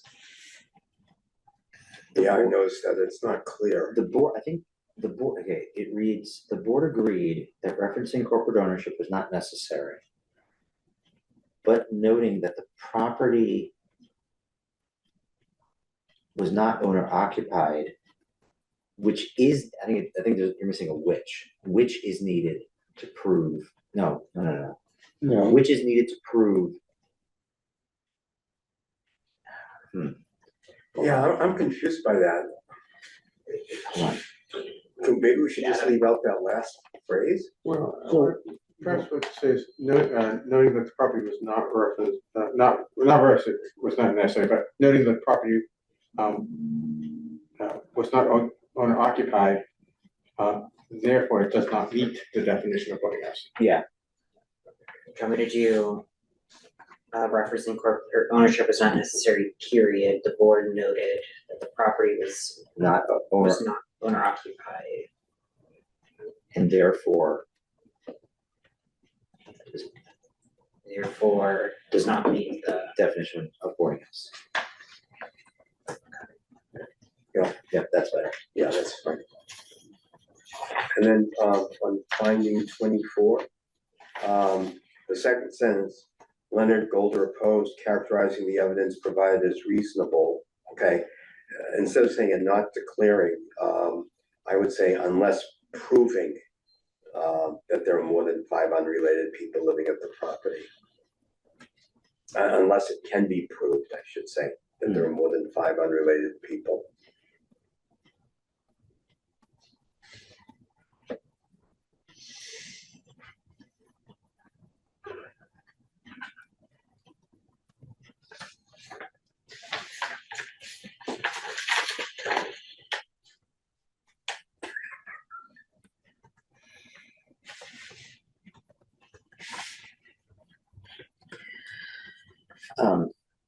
I understand why you put it in there, but I would, on the top of page 5, I would delete to keep the meeting moving. While that might be a proper characterization of what occurred, I think we don't need to include that in the minutes, if that's okay.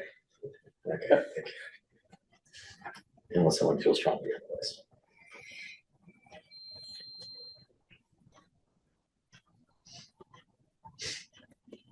In an attempt to.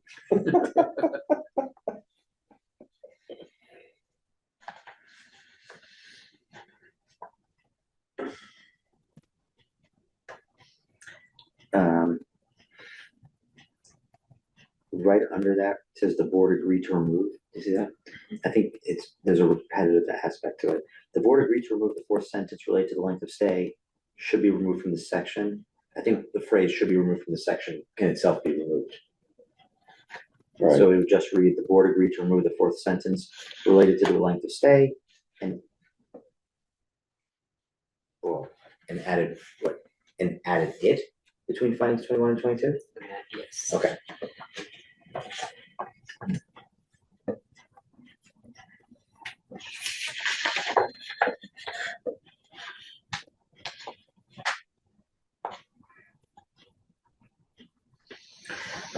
Where it says finding 25, I think you need to change the header.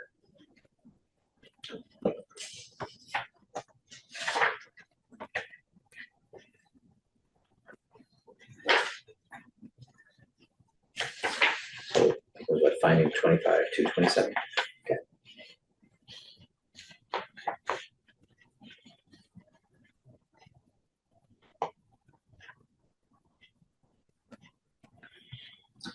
Finding 28, second sentence, the word finding should be capitalized. And actually, the first sentence of the next paragraph, it should be also capitalized.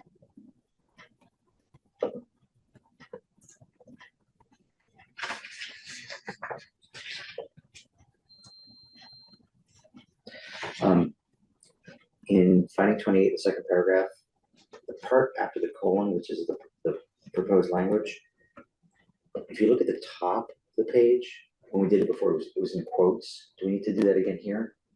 I can change quotes. Okay. To keep it consistent. Yeah, that's one.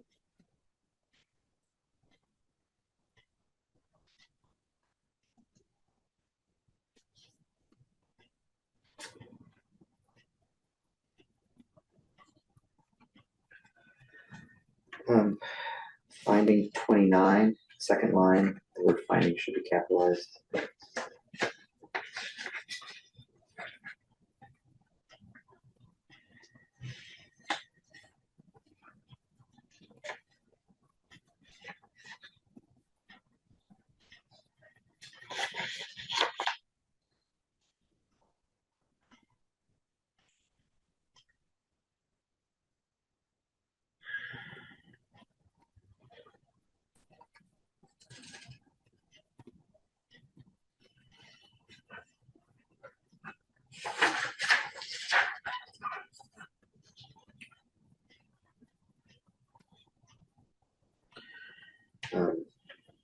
page 6, item number 3. It says, request the building commissioner to gather more information. I think the word to doesn't need to be there. Request the building commissioner, no, actually, wait. Request that the building, I don't know, maybe I'm overreading this. So if you go back and it says you stated, right, you take a vote, so this is. Request the building commissioner, yeah, never mind, it reads fine.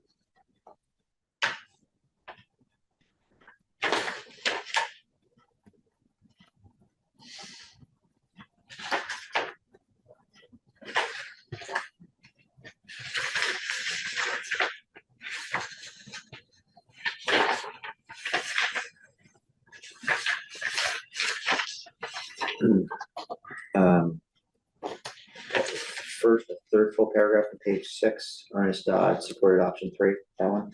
I think judgment doesn't have an E in it. No? I crossed out and it says it's okay, so. What do you mean? The word judgment says professional and judgment. I don't think judgment has an E.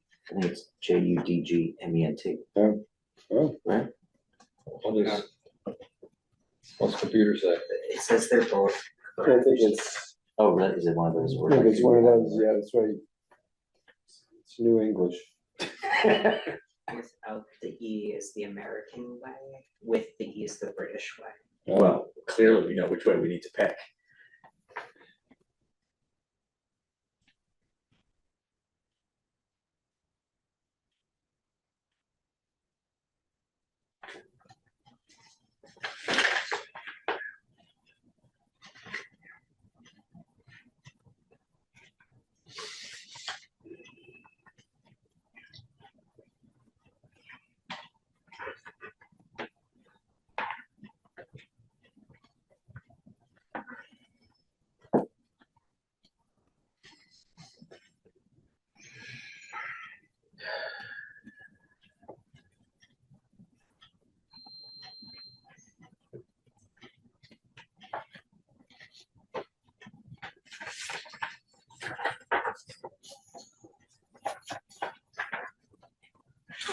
Did we get any response to our decision? We can't discuss it because it's not on the agenda. But come back next time, maybe you'll find out. On page 7, where it says David Hartnagel asked if there were any questions, I think there's an extra space between word and it. And the next paragraph between comma and the number 16. There's an extra space there.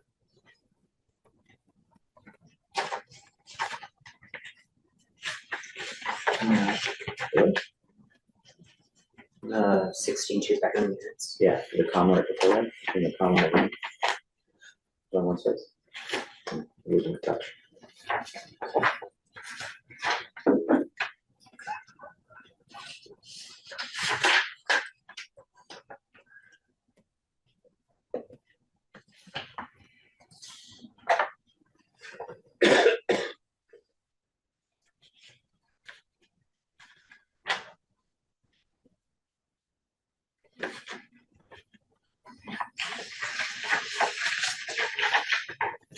Will we approve the minutes of April 6th as amended? Second. We have a motion, we have a second. Any further discussion? Hearing none, all in favor? Aye. Aye. And with that, the minutes are adopted. Continuing with our administrative items, we do not have any correspondence that was otherwise unrelated to the public hearing, so there's nothing to discuss then. We also have our annual board reorganization item, which is to determine the chair and the clerk for our upcoming 2026-2027 year. In this instance, we do have an open spot for clerk because Andy's term is ending on June 30th, and he has chosen not to have that renewed. So with that, I will open the floor for nominations for chair. What is the role consist of? For clerk? Andy, why don't you give us a rundown? Well, first of all, they pay you a lot of money. We're gonna need to open an investigation before Andy's term. Oh, nice. We're supposed to say that. We're on the record here. No, so it's pretty simple. Once the decision is rendered and it's prepared and finalized, you need to go to the office and sign it. Just, Michael prepares it, he sends it out, you take a last look at it, make sure any of the edits that we discussed were applied, and then you need to literally sign the copy in the office, of multiple copies of it, so that it can make the file. And then that's predominantly it. And then the second half of it is, if the chairperson's not here, then the clerk runs the meeting. Okay. Right? Which is happening on occasion. Yeah. So. It doesn't have signing have to happen in the office. Well, it's physically signing the document. Right, but we could make an accommodation, leave them out in the cabinets, but I would need to sign it at home and mail it or something. Well, no, if I take this, I'm not gonna be able to get here during the workday. Yeah, Oh, no, yeah. So I could I'd have leave to. them in the meeting packet folder. Yeah, that's fine, which is perfectly fine. They really won't accept like electronic signature? No. Because it's like 1972. Yeah, why would you do that? Right, of You course can, not. you can, never mind. Yeah. Would you be willing to come in on Saturday? Would I be willing to come in on Saturday? Michael will come in on Saturday if he can take half of what Andy made as Oh, clerk over the last year. It's not worth it. That's the deal. Don't do it. No. I'm willing to take over the role. Okay. Yeah, if no one else wants it. Okay, So- well, we'll start with chair, as that's at the top. So I'll open the floor for nominations for chair. Oh, can I nominate somebody? I don't even know if I can nominate anybody. Not for administrative items. No, I'm sorry. The chair would let you engage in conversation. Oh, yeah, you can be part of the discussion. But you can't make a Yeah. Well, I'd like to see David. You do a fantastic job on nomination. Thank you. I was questioning it. I am certainly willing to nominate you for chair. So, if you want it. I don't think I have a choice. So I'll take it by default. All right, any other nominations? All right, hearing none. Well, is there a second? I think technically there needs to be a second. Second. You'll second. Okay. Ernie, Andy. Yeah. I I think, yeah. I think I need a second if I nominate myself. Well, no, we haven't gotten to you yet. Okay. So for chair. So, yeah. Andy nominated and Andy seconded. Okay. Any other nominations? Hearing none. All in favor? You're doing me as chair again. All right, I'll abstain, just for the record. So, all right, that's 4-0. If you abstain, I can vote for you. So, no, you can't. But thank you, I appreciate it. All right, I'll open the floor now for nominations for clerk. I'll nominate Andrew Crosby for the clerk. Okay. Do I have a second on the nomination? Second. So I think Maria Beach, she raised her hand. Okay. Sorry. All right, we have a nomination and a second. Are there any other nominations? Hearing none. All in favor of Andrew Crosby as clerk? I'm abstaining, so. Okay. 4-0 with 1 abstention. Excellent. And I think those are all the items. Well, actually, just to finish up the board aspect of this. So now that everyone knows, so Ernie and Andy are going to be ending their respective terms as of June 30th. And so on behalf of the board, as chair, I just want to thank you guys for your service. You guys have provided an immense amount of knowledge and experience and some laughs along the way. And so just wanted to thank you guys for volunteering your time. And you're welcome to come back and participate as a member of the public anytime you want. Whether or not I call on you, we'll have to see. So, and if you ever have an application in front of us, I promise that we will treat you no better or no worse than anyone else who comes before us. So, but in all honesty, thank you guys so much. I appreciate all the help that you guys have provided. What about the possibility of continuing on as associate members? I mean, No, I don't thank know you. So, And has Denise talked to you about potential replacements or anything? No.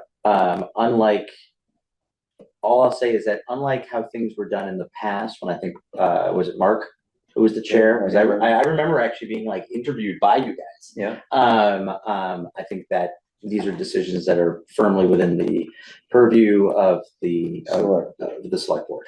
And No, I know that, but I mean, no, I've not been, okay, so I've not been involved and it's fine by me, so. has Denise said anything about my resignation? I have not talked to her specifically about it. Okay. But she's acknowledged that she's received it.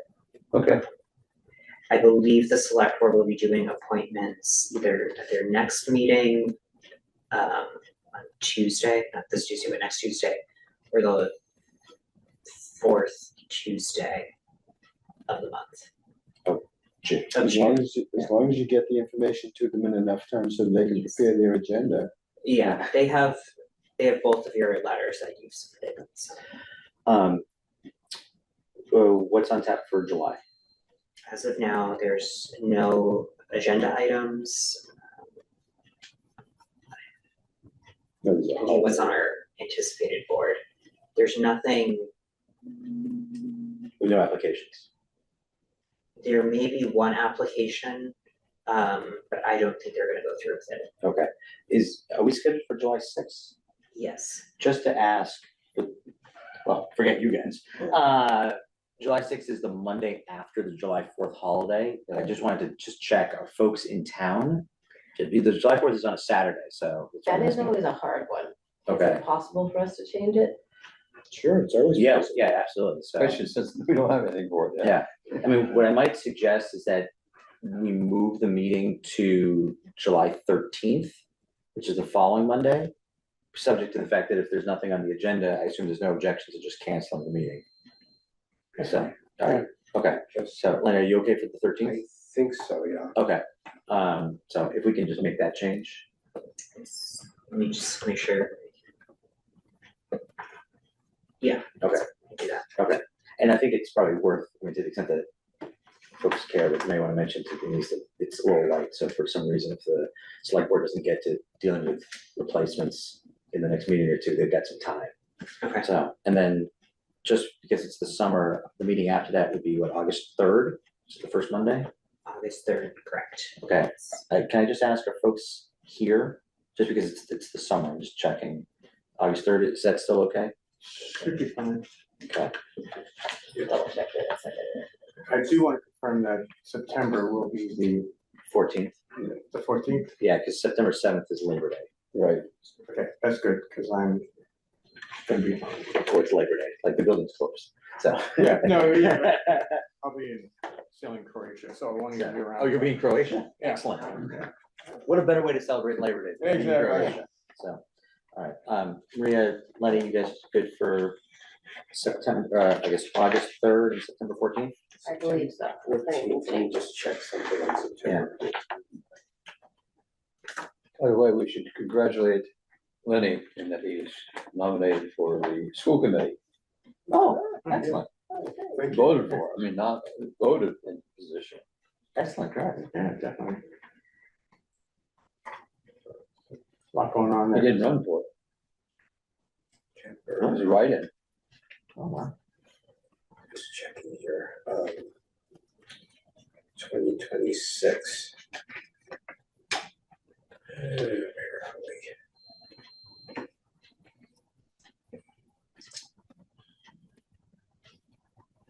Just checking to see. Sorry, That's okay. While we're waiting, I'm sorry, I don't know, I don't have a full holiday calendar. Does anybody have a calendar that has all the holidays in September? no, yeah, well, September 7th is Labor Day. So the question is just if you're here on September 14th. So then they're moving it to the week after.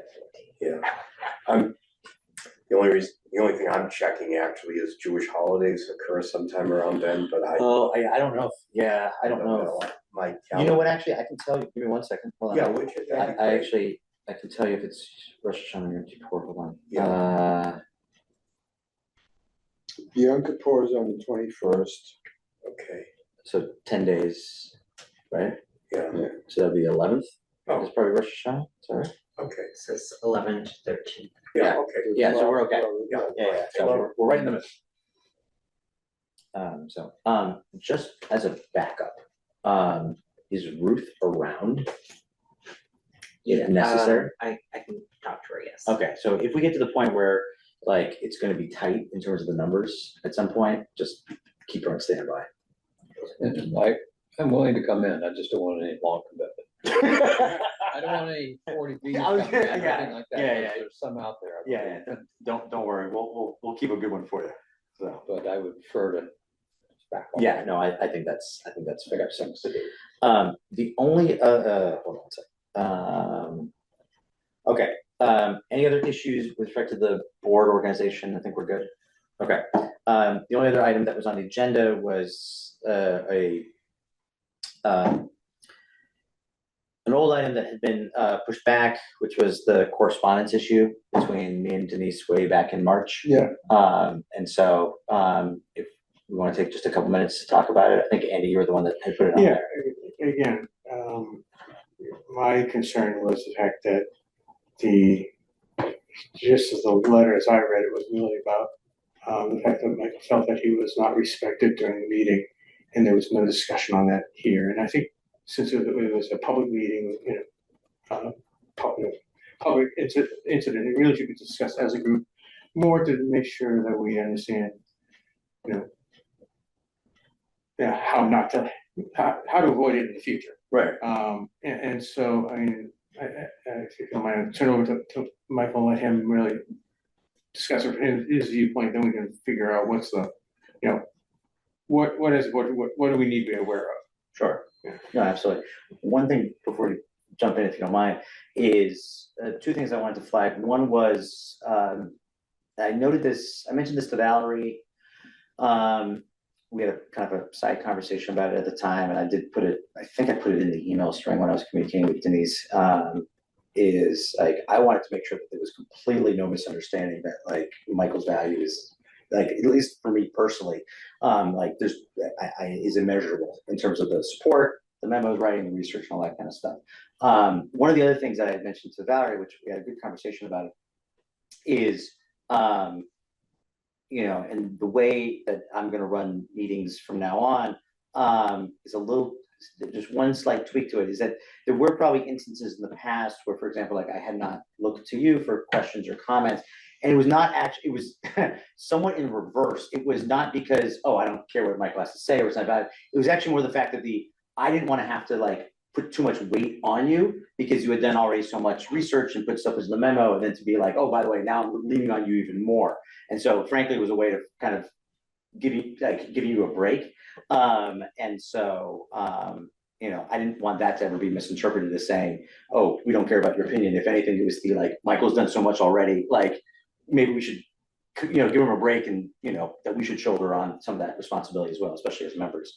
But in talking to Valerie about that, I think that was very helpful for me to understand potentially how that might actually be misconstrued or misunderstood. So I'm definitely making a point, I think you also saw it tonight, of making sure that, at every public hearing, whether it be some of our more contentious ones or some of our more benign ones, to making sure that you always have an opportunity to speak on the floor, whether it's substantive or simply just to acknowledge, nope, I've got nothing else to add. So I just wanted to make those points as well. So, but if you have anything to add or comment on, from my perspective, our working relationship as members and associate members on the board, and yourself, as well as any of the members of the town, is vital for us to be able to be successful. So, sure. I'll just say I don't see anything as malicious or anything like that.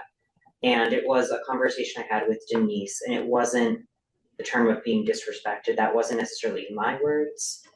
I would just ask the board in the future. I think one thing that stood out to me was talking about other town staff in a more negative light. And I think that, when they come up to me after the meetings asking how things go and then ask for the recording, I have to give a little bit of so they said this as a heads up.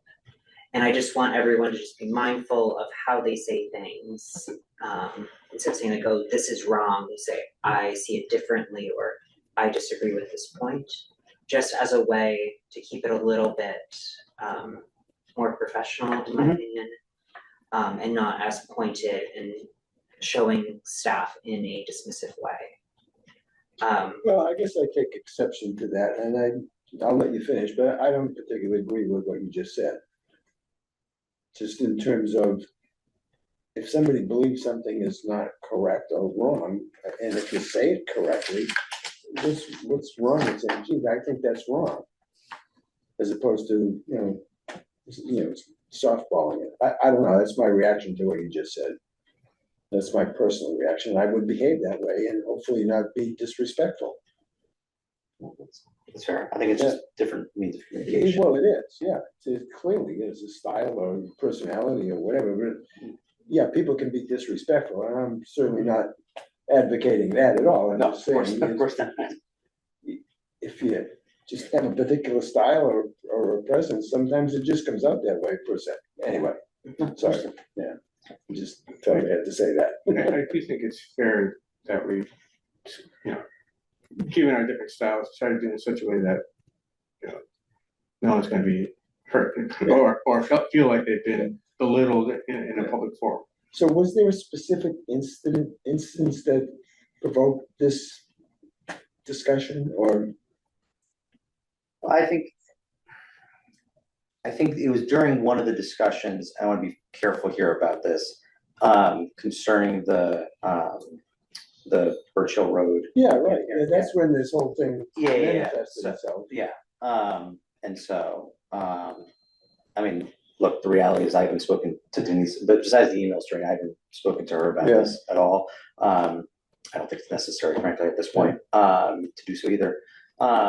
But I think you can correct me if I'm wrong. I think it's possible that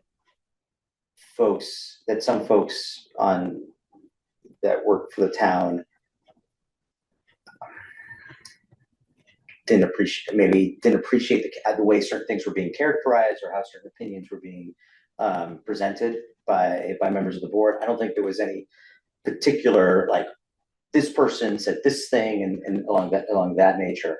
And so I think that's all it kind of came down to.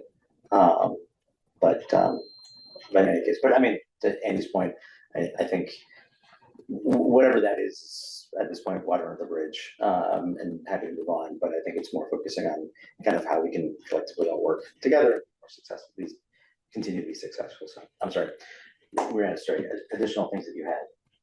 To the extent that you had anything else. I think that was just it. And then the only thing that would help me long term is just coming prepared and having some questions. If there is something that you see in a memo that you don't know, that you disagree with, just kind of making that clear.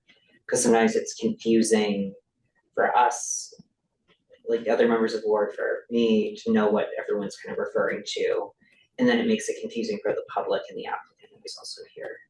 So I guess just if you could come prepared, that would be really. See, there's a little bit of the open meeting law that jams that up for me, right? Because if I want to comment on something and I can't share it with anybody else because the open meeting law inhibits that, that's a little bit of a confusion, right?